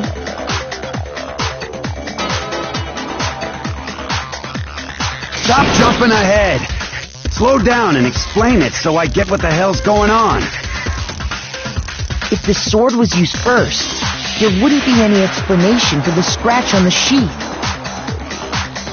If you were going to attack with the sword, you'd take it out of the sheath first, right? That's true. With the sheath on, it'd be heavy and bulky and useless as shit. Okay, so how did the sheath get damaged? If they got attacked with the kitchen knife, maybe they grabbed the sword as a defensive impulse. In that situation, there wouldn't be any time to actually unsheath the sword. So you're saying the sword was initially used to defend against an attack from the knife? Which means whoever had the kitchen knife was the one who attacked first. I think I get it! So here's how it all played out. The culprit came in, found the kitchen knife hidden there somewhere. Then they took the knife and attacked Sayaka before she knew what was happening. So she grabbed the sword to defend herself, but then the culprit took that from her too. Then, after they broke her wrist with the sword, they took the knife and finished it. Sorry, but I don't think Sayaka used the sword to defend herself. What? How the hell can you not think that? Because she never held the sword at all. There's a certain part of her body that makes this clear. I got it! You're talking about her palms, right? The palms of her hands were perfectly clean, so I don't think she ever picked up the sword. How can you know that just by looking at her palm? Like I said before, the gold coating on that sword comes right off.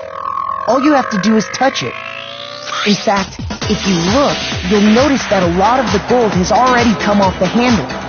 It's safe to assume that's because whoever used the sword got some of it on their hands. There's really no way she could have picked it up and come away completely clean. Maybe she washed her hands after she escaped into the bathroom. Sorry, but I don't think so.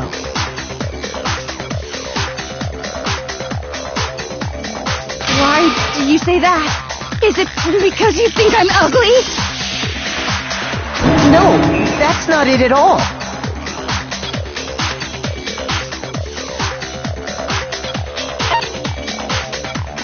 I got it! According to the Monokuma file, Sayaka's time of death was around 1:30 a.m. In other words, at nighttime. And the water in the bathroom shuts off at nighttime, right? Oh, I didn't know that. Actually, I haven't taken a shower. Oh, my. You're no different. You smell like a big fat ugly donkey. I'm not sure whether to take that as an insult or a compliment.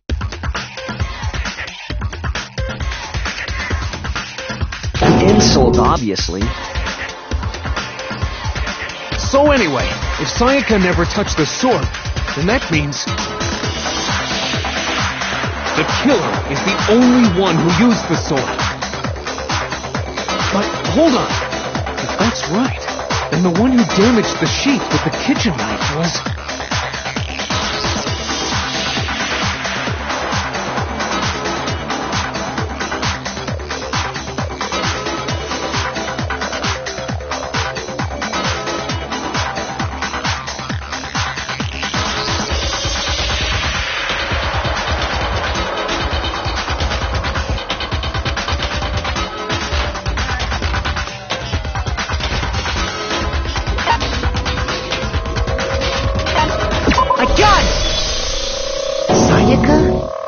She had the kitchen knife? But we already said that the attack started with... The person with the knife attacked first, and the sword was used as an impromptu defense. Then the one who attacked first was... Sayaka? Now do you understand? She wasn't a blameless victim in this. No, far from it. It's almost as if she'd been planning to commit a murder of her own.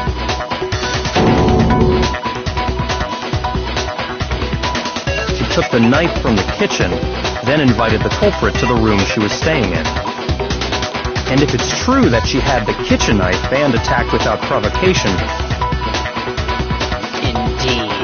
These are all the actions of an assailant. Which brings up another point. Makoto, Sayaka was the one who suggested you two switch rooms, correct? Maybe the reason she wanted to switch rooms was so that she could pin the crime on you. That is a possibility, is it not? Sayaka wanted to... on me?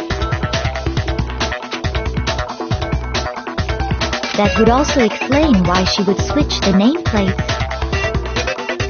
She wanted to get whoever she had targeted to come to Makoto's room where she was staying.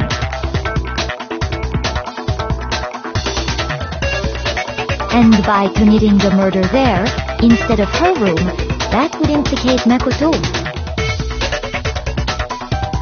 But for that to work, the target had to be lured out while still keeping the room swap a secret. If the target knew she had switched rooms, they would have become suspicious right away. So all that's why she switched the names? But doesn't that plan seem a little risky? For one thing, even if her plan worked, Mr. Naegi would just tell everyone they'd switched rooms. I don't know. I'm not sure our soft-hearted Makoto is capable of that kind of cutthroat behavior.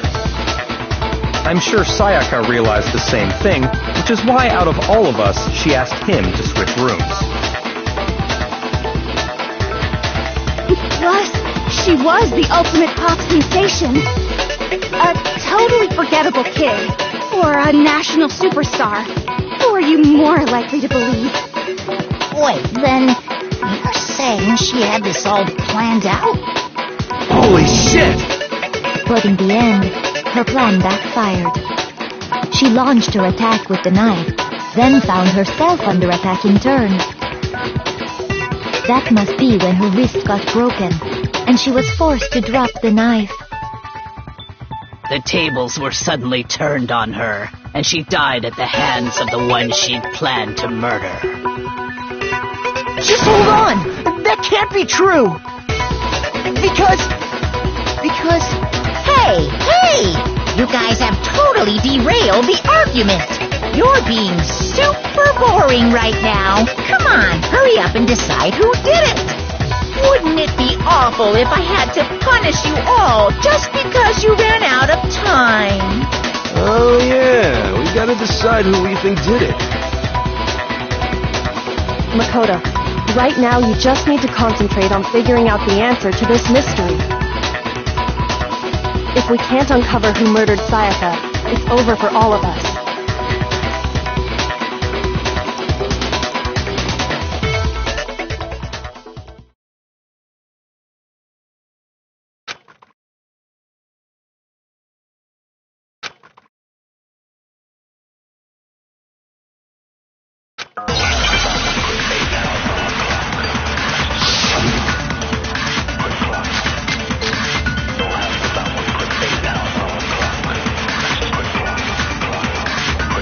It's easy just to say, hey, decide who did it. But there just aren't any more clues, right? No, wrong!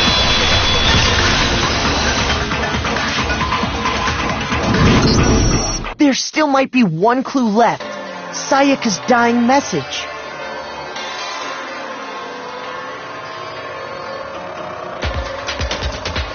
Dining. Wait, what did you say? The dying message. She wrote something on the wall behind her, remember? 11037. Written in her own blood. There must be a clue about the killer hidden in there. Well, before we get too far into that, I need to ask, can we really be sure that Sayaka is the one who wrote it?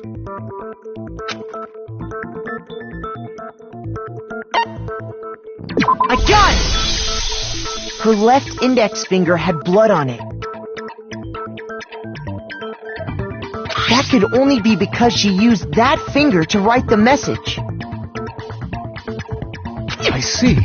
She broke her right wrist during the fight, so she'd have to use her left hand to write. Sure. I think we can all agree Sayaka wrote it. But still... what the heck do those numbers mean? 1103... Hey, Chihiro. You're a computer nerd or whatever, right? You should know all about numbers and shit.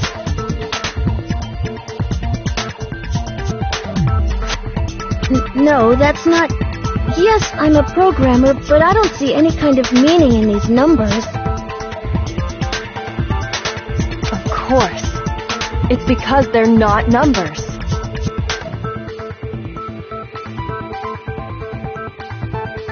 Oh, yeah, it looks like... Huh? What?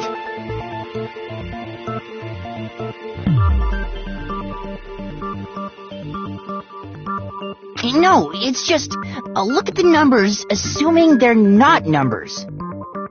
Don't these first two, 1-1, look less like two numbers and more like one letter? Ah, you're right.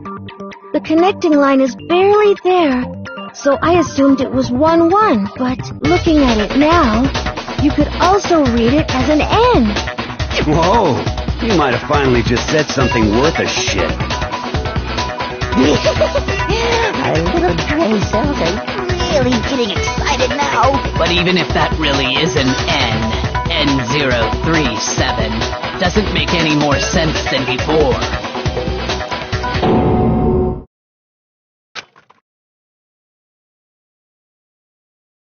Rotate the image 180 degrees.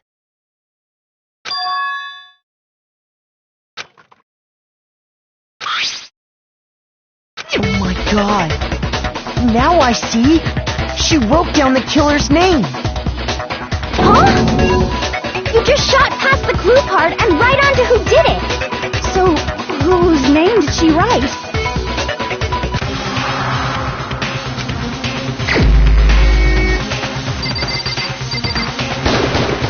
Here's my answer.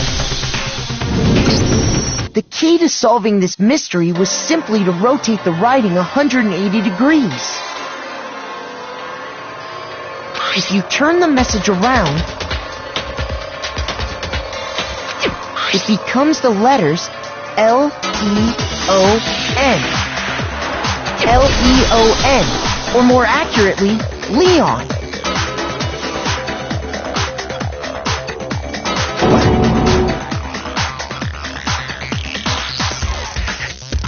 What the hell are you talking about? It's just a coincidence. It's just a bunch of random squiggles that happen to look like my name. No, it's not random at all.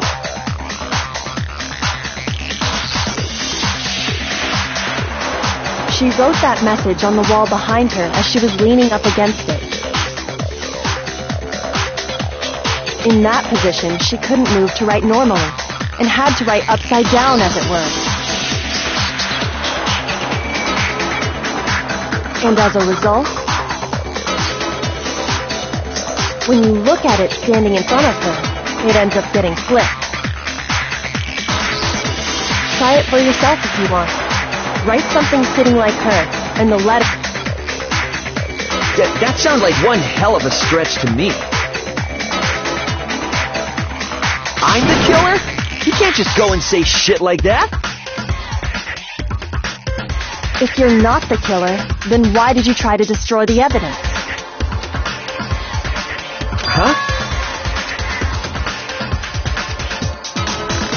You know what I'm talking about, right, Makoto? The evidence Leon tried to get rid of?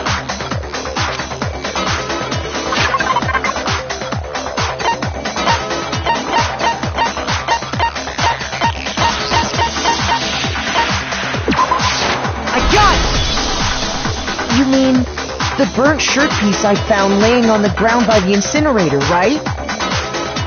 As the killer stabbed Sayaka, they must have gotten some of her blood on them.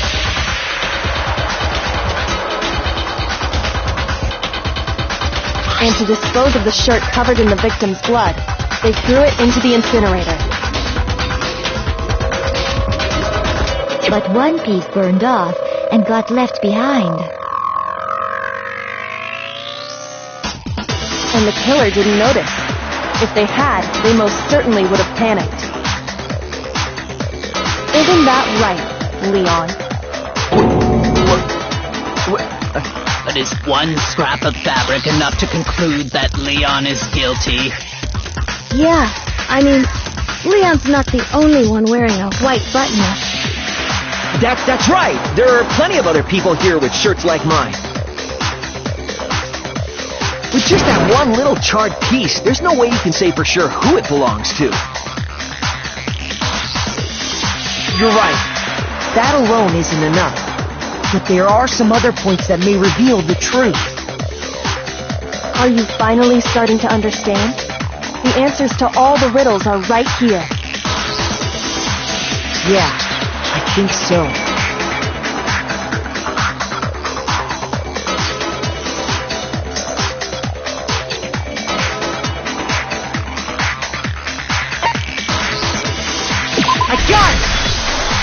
If you look closely at how the shirt was disposed of, we should be able to figure out who the killer is. Oh yeah, that's a good point. I think I know what you're gonna say. You can't reach the incinerator without opening the gate in front of the trash room, right? And obviously, you wouldn't be able to hit the switch to turn it on either.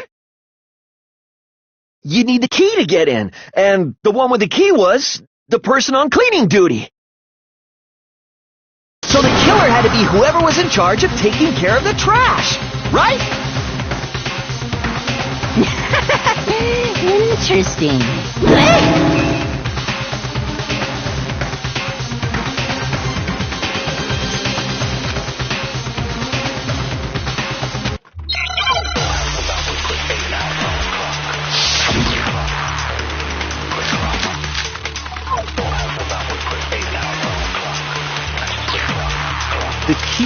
trash room.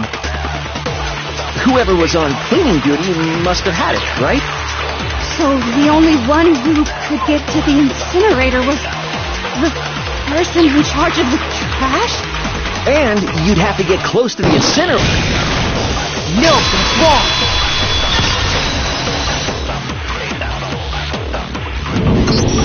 Hold on.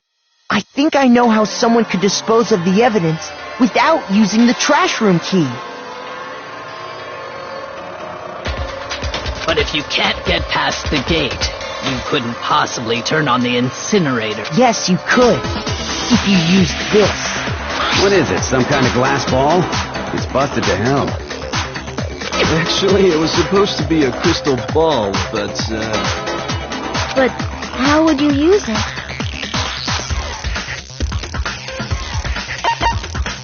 I got it! The killer simply took aim at the incinerator switch and threw the ball through a gap in the gate.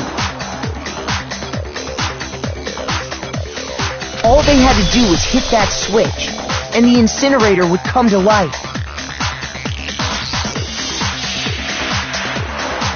Someone threw that through a gap in the gate? Remember what you said before, Hifumi?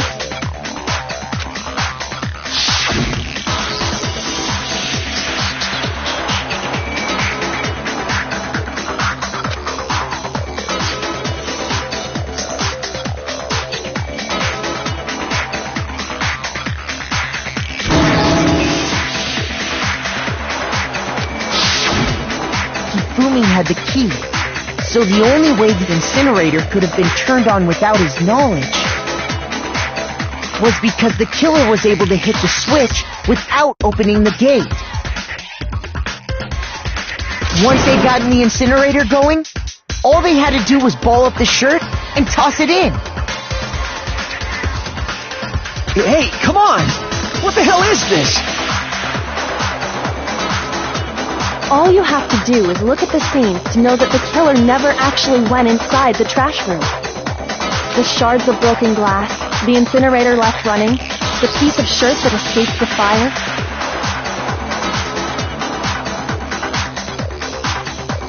If the killer had been on cleaning duty, the evidence would have been taken care of much more thoroughly. Wait, no, just hold on. But the distance from the gate to the incinerator has to be at least 30 feet, right?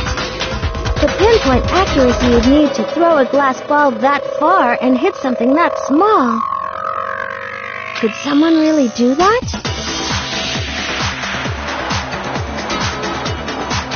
That's right! There's no way! It'd be impossible! Difficult, absolutely. Impossible? I don't think so. Because the...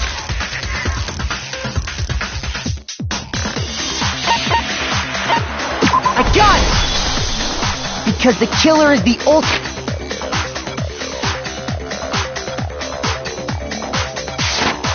baseball star. Isn't that right, Leon?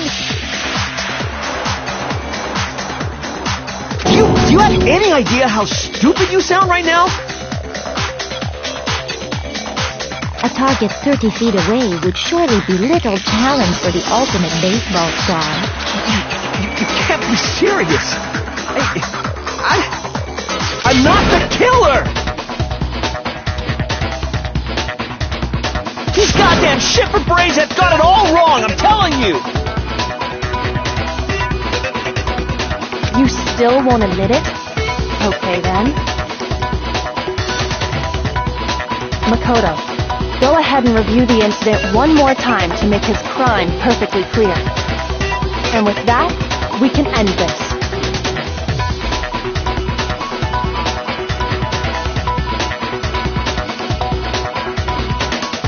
Listen to me!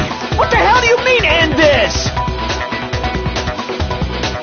Say what you want, Leon, but all the questions have been answered, and the truth has been revealed. Now here's what happened.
exactly what happened.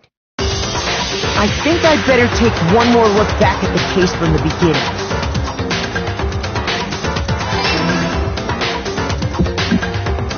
Last night, the killer went to the room Sayaka was in. In other words, my room. From what we can tell, Sayaka invited that person there intending to kill them. She attacked them with the knife she'd taken from the kitchen earlier.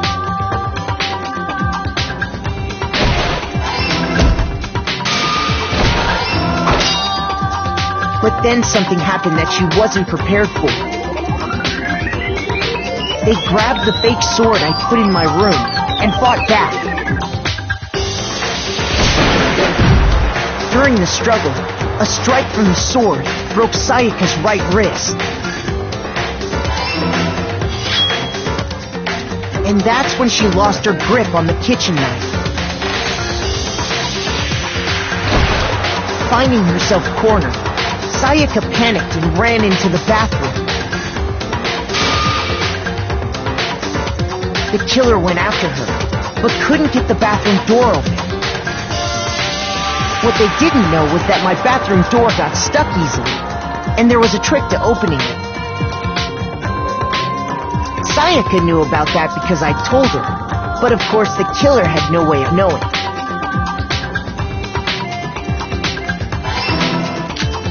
So instead, the killer forced the door open, took the kitchen knife,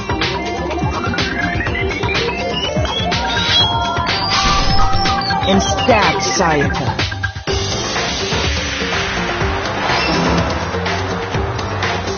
But with what strength she had remaining, Sayaka left a dying message. To keep the killer from noticing, she wrote it on the wall behind her.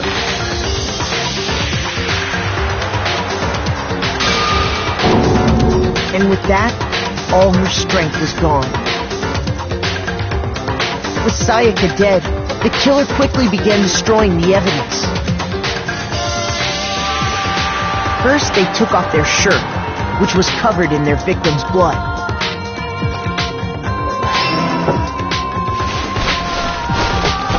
Then they took the lint roller in my room and cleaned up the entire area.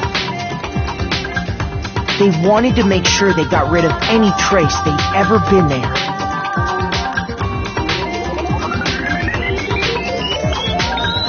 Afterwards, the killer headed to the trash room to destroy their bloody shirt. They tried to burn the shirt using the incinerator there. But the trash room was blocked off by an especially sturdy gate, preventing access to the incinerator. So they came up with a plan to use Hiro's crystal ball, which he'd left in the laundry room. The killer managed to throw the ball through the gap in the gate and hit the incinerator switch. For any normal person, that'd be an impossible throw, but the killer had the confidence to take a shot. And that's because the killer was the ultimate baseball star. The crystal ball, thrown with absolute precision, hit the switch on the incinerator, which then quickly roared to life.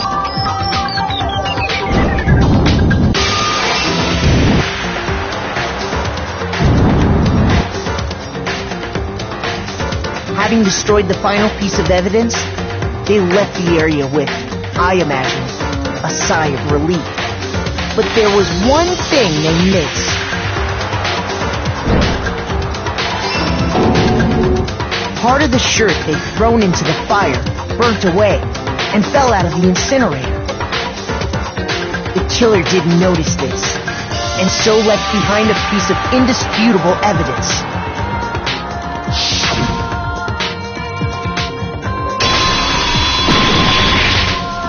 Isn't that right, Leon? It would appear that Hiro simply forgot his crystal ball in the laundry room. You went there to try and wash the blood out of your shirt, and that's where you saw it, right? See, seen the ball, you thought of a way to take care of everything. So, Leon, do you object to anything that's been said? Do I object?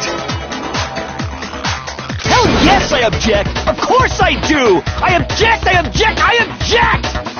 I mean, all of this is just a bunch of stupid theories! You need evidence! Where's the evidence? Without evidence, it's all bullshit! It's bullshit and I refuse to acknowledge it! Well then, I guess this is as good a time as any to present the evidence that proves you did it. Makoto, I believe you're in possession of that evidence.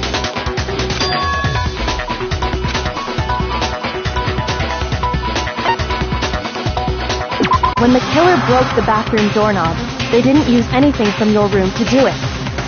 So what did the killer use? I refuse to acknowledge you! You're stupid! Stupid, stupid, stupid! Stupid, stupid, stupid, stupid, stupid, stupid, stupid!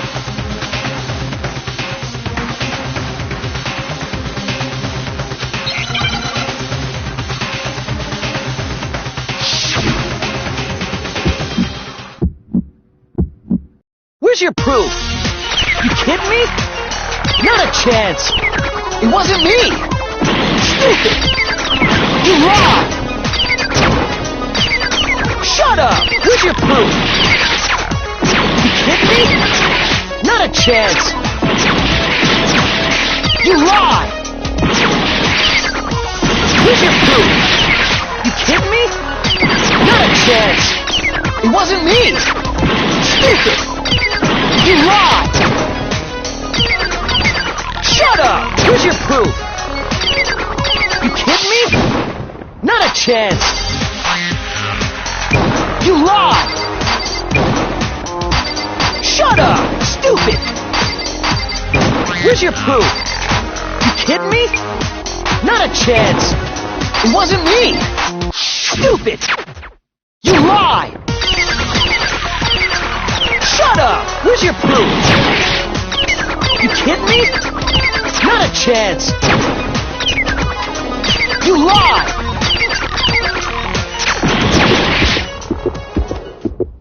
Where's your proof? This should prove it.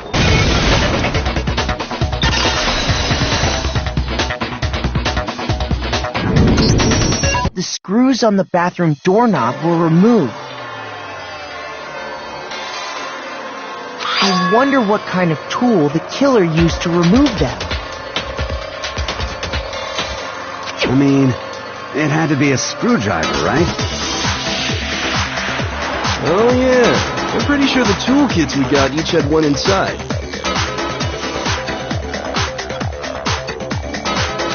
That must be what he used. There aren't any other tools anywhere. But the toolkit in my room had clearly never been used. That's because the culprit didn't know it was your room. They thought they were in Sayaka's room. Only the boys got toolkits, so the killer naturally assumed there wouldn't be one in there. Okay, then whose toolkit did the killer use?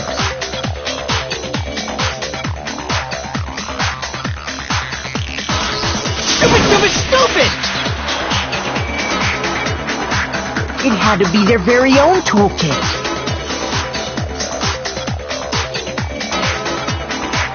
Stupid, stupid, stupid, stupid, stupid!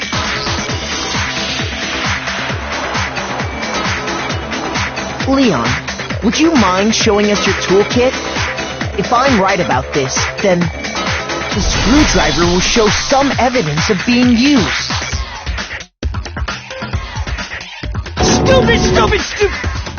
And if you say you used it for something else, you'll have to explain exactly when, where, and why.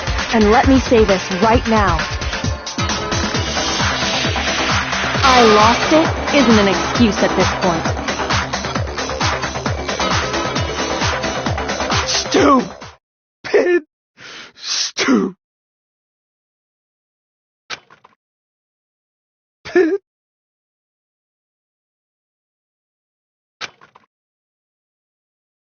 So, you have no rebuttal?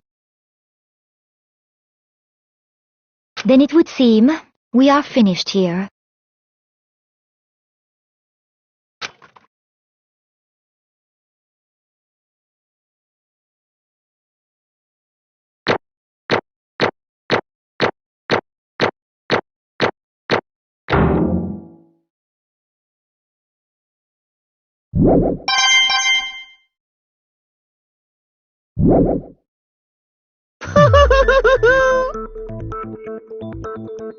Looks like you've reached your verdict.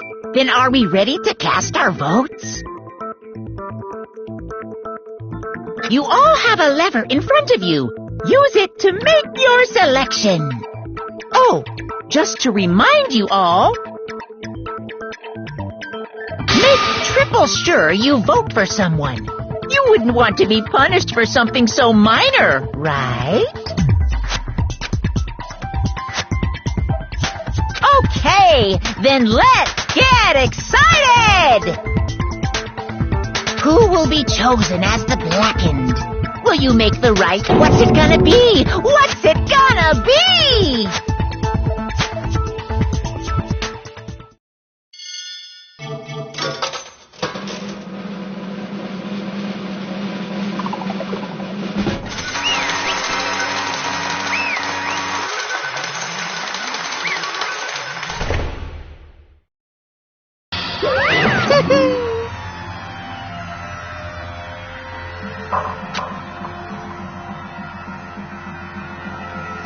Yahoo!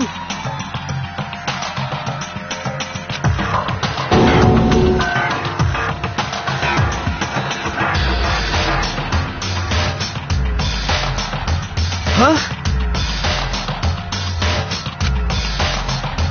Hey, hold on.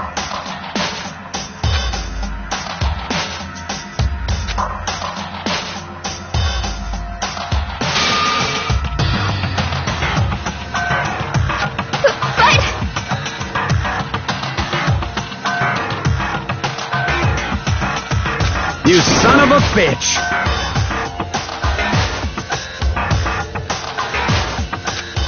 I didn't have a choice.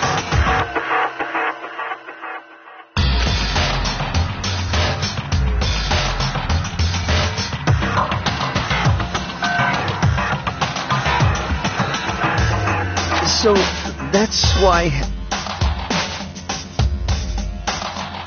None of you are any different!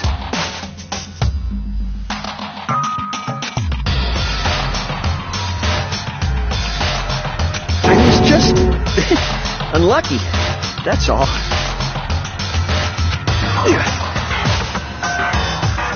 Hey, come on!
happens, please always be there for me. I need you on my side.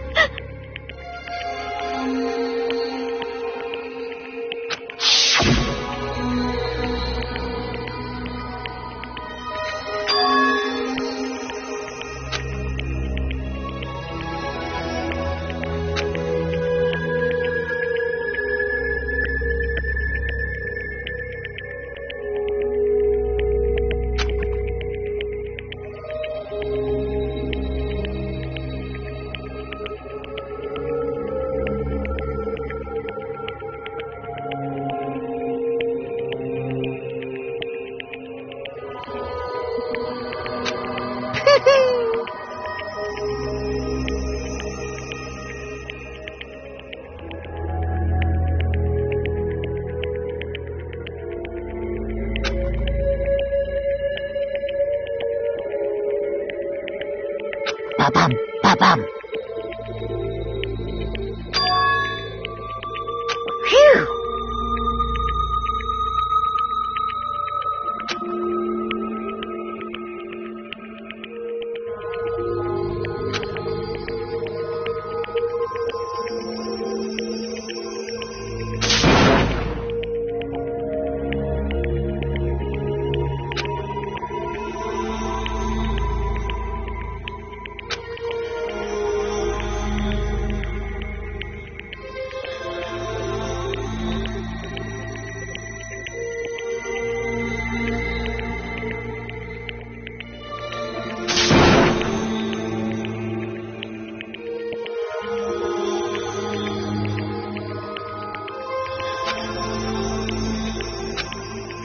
That's enough.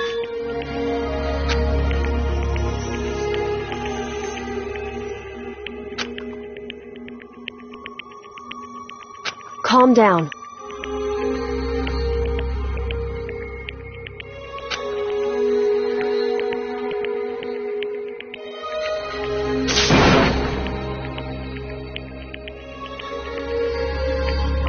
Ba-bum, ba-bum.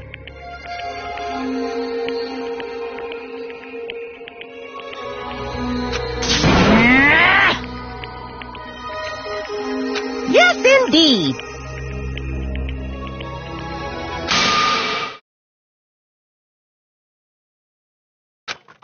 Punishment? You mean execution? Wait a second!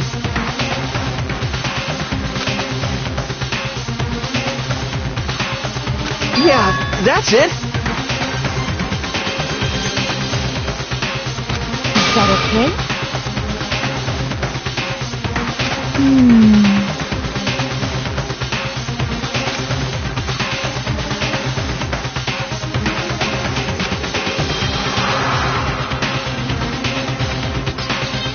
Do you understand?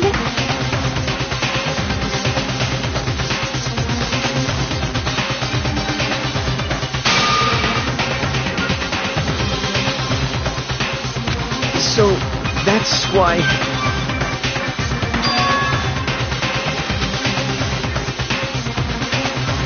Oh!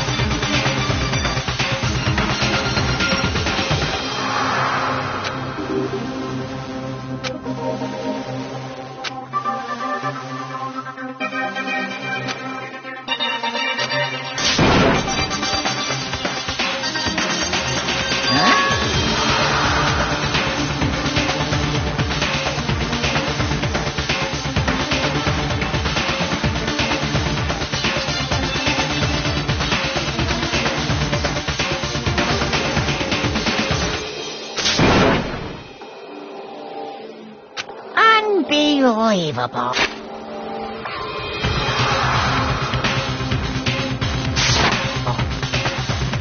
Hey,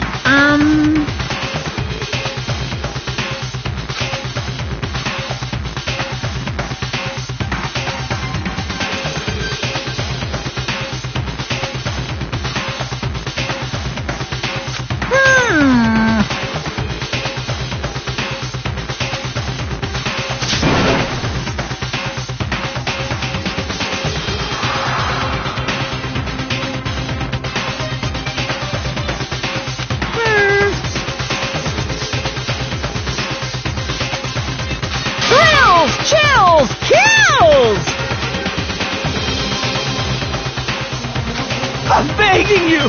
Please, don't do this! Hey, come on now. Stop, please!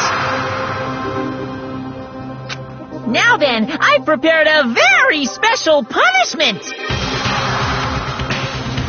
No, no, no, no, no, no!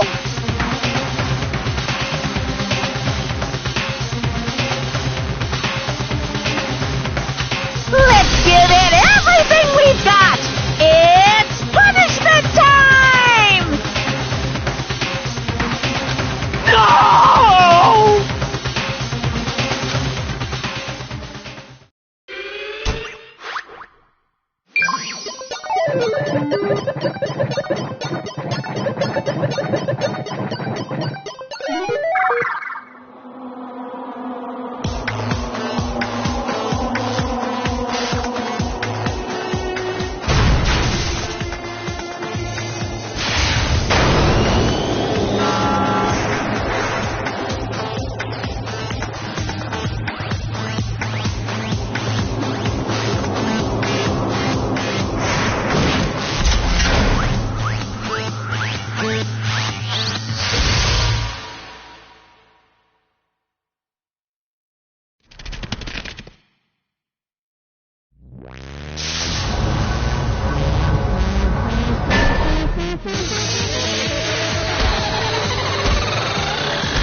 I can't take it.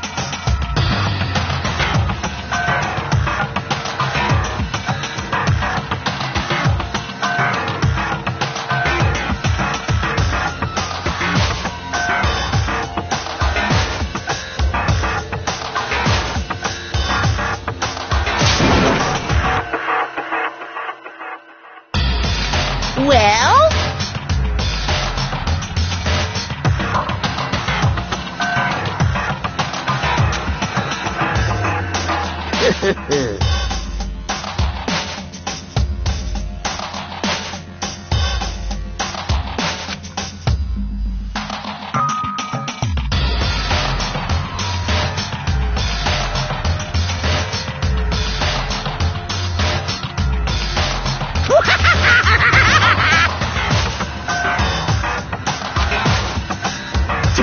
Damn you!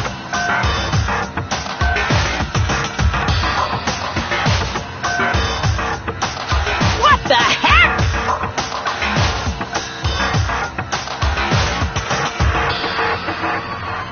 Say what?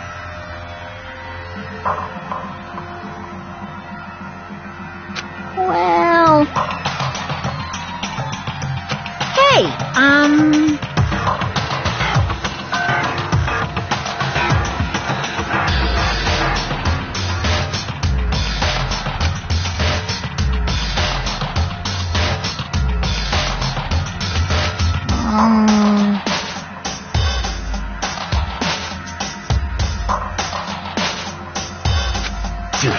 Shit.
Chills! Kills!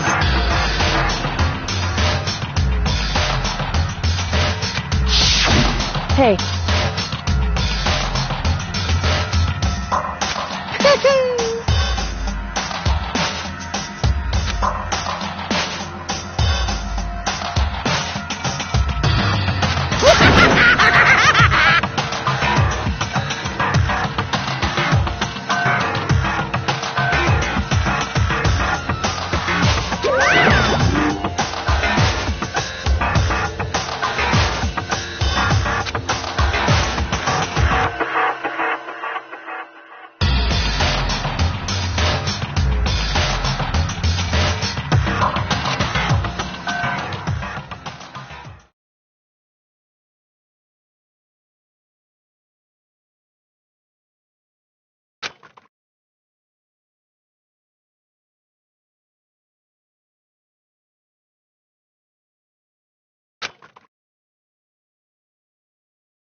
Just a second. Makoto.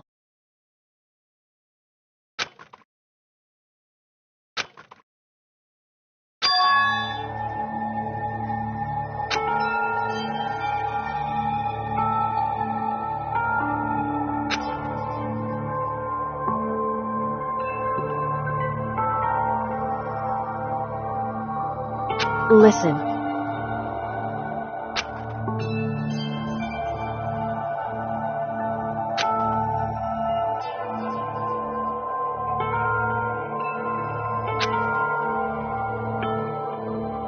It's true.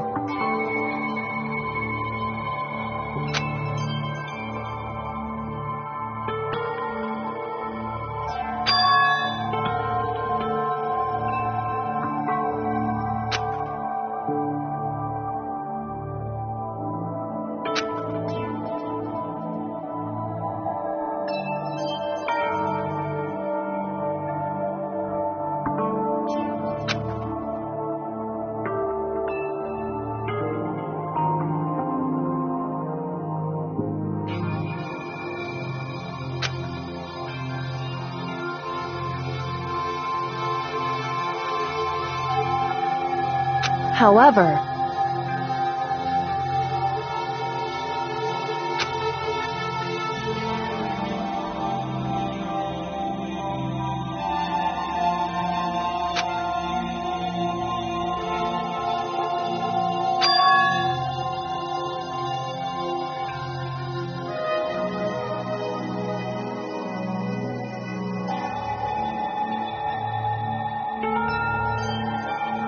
so...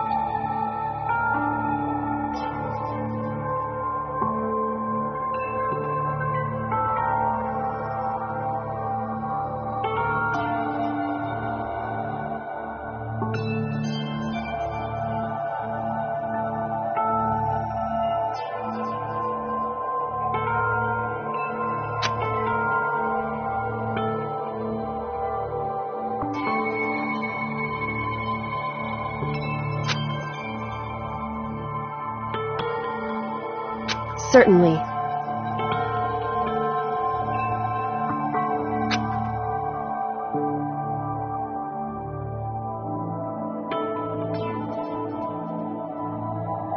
Anyway...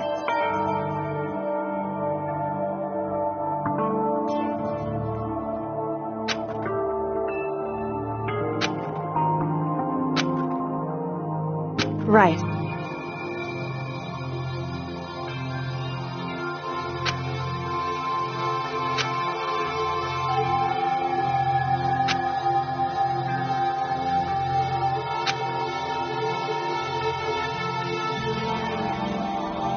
Correct.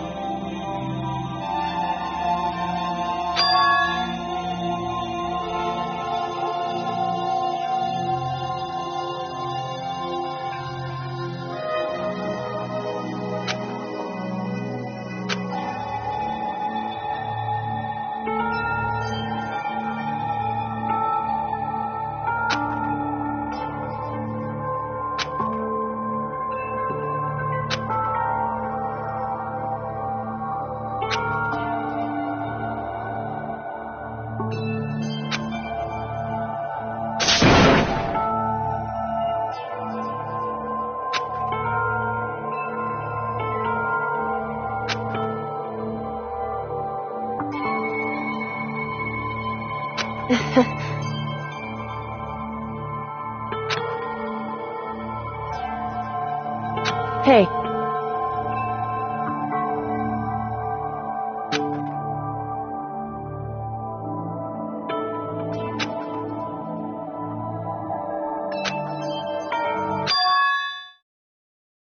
What?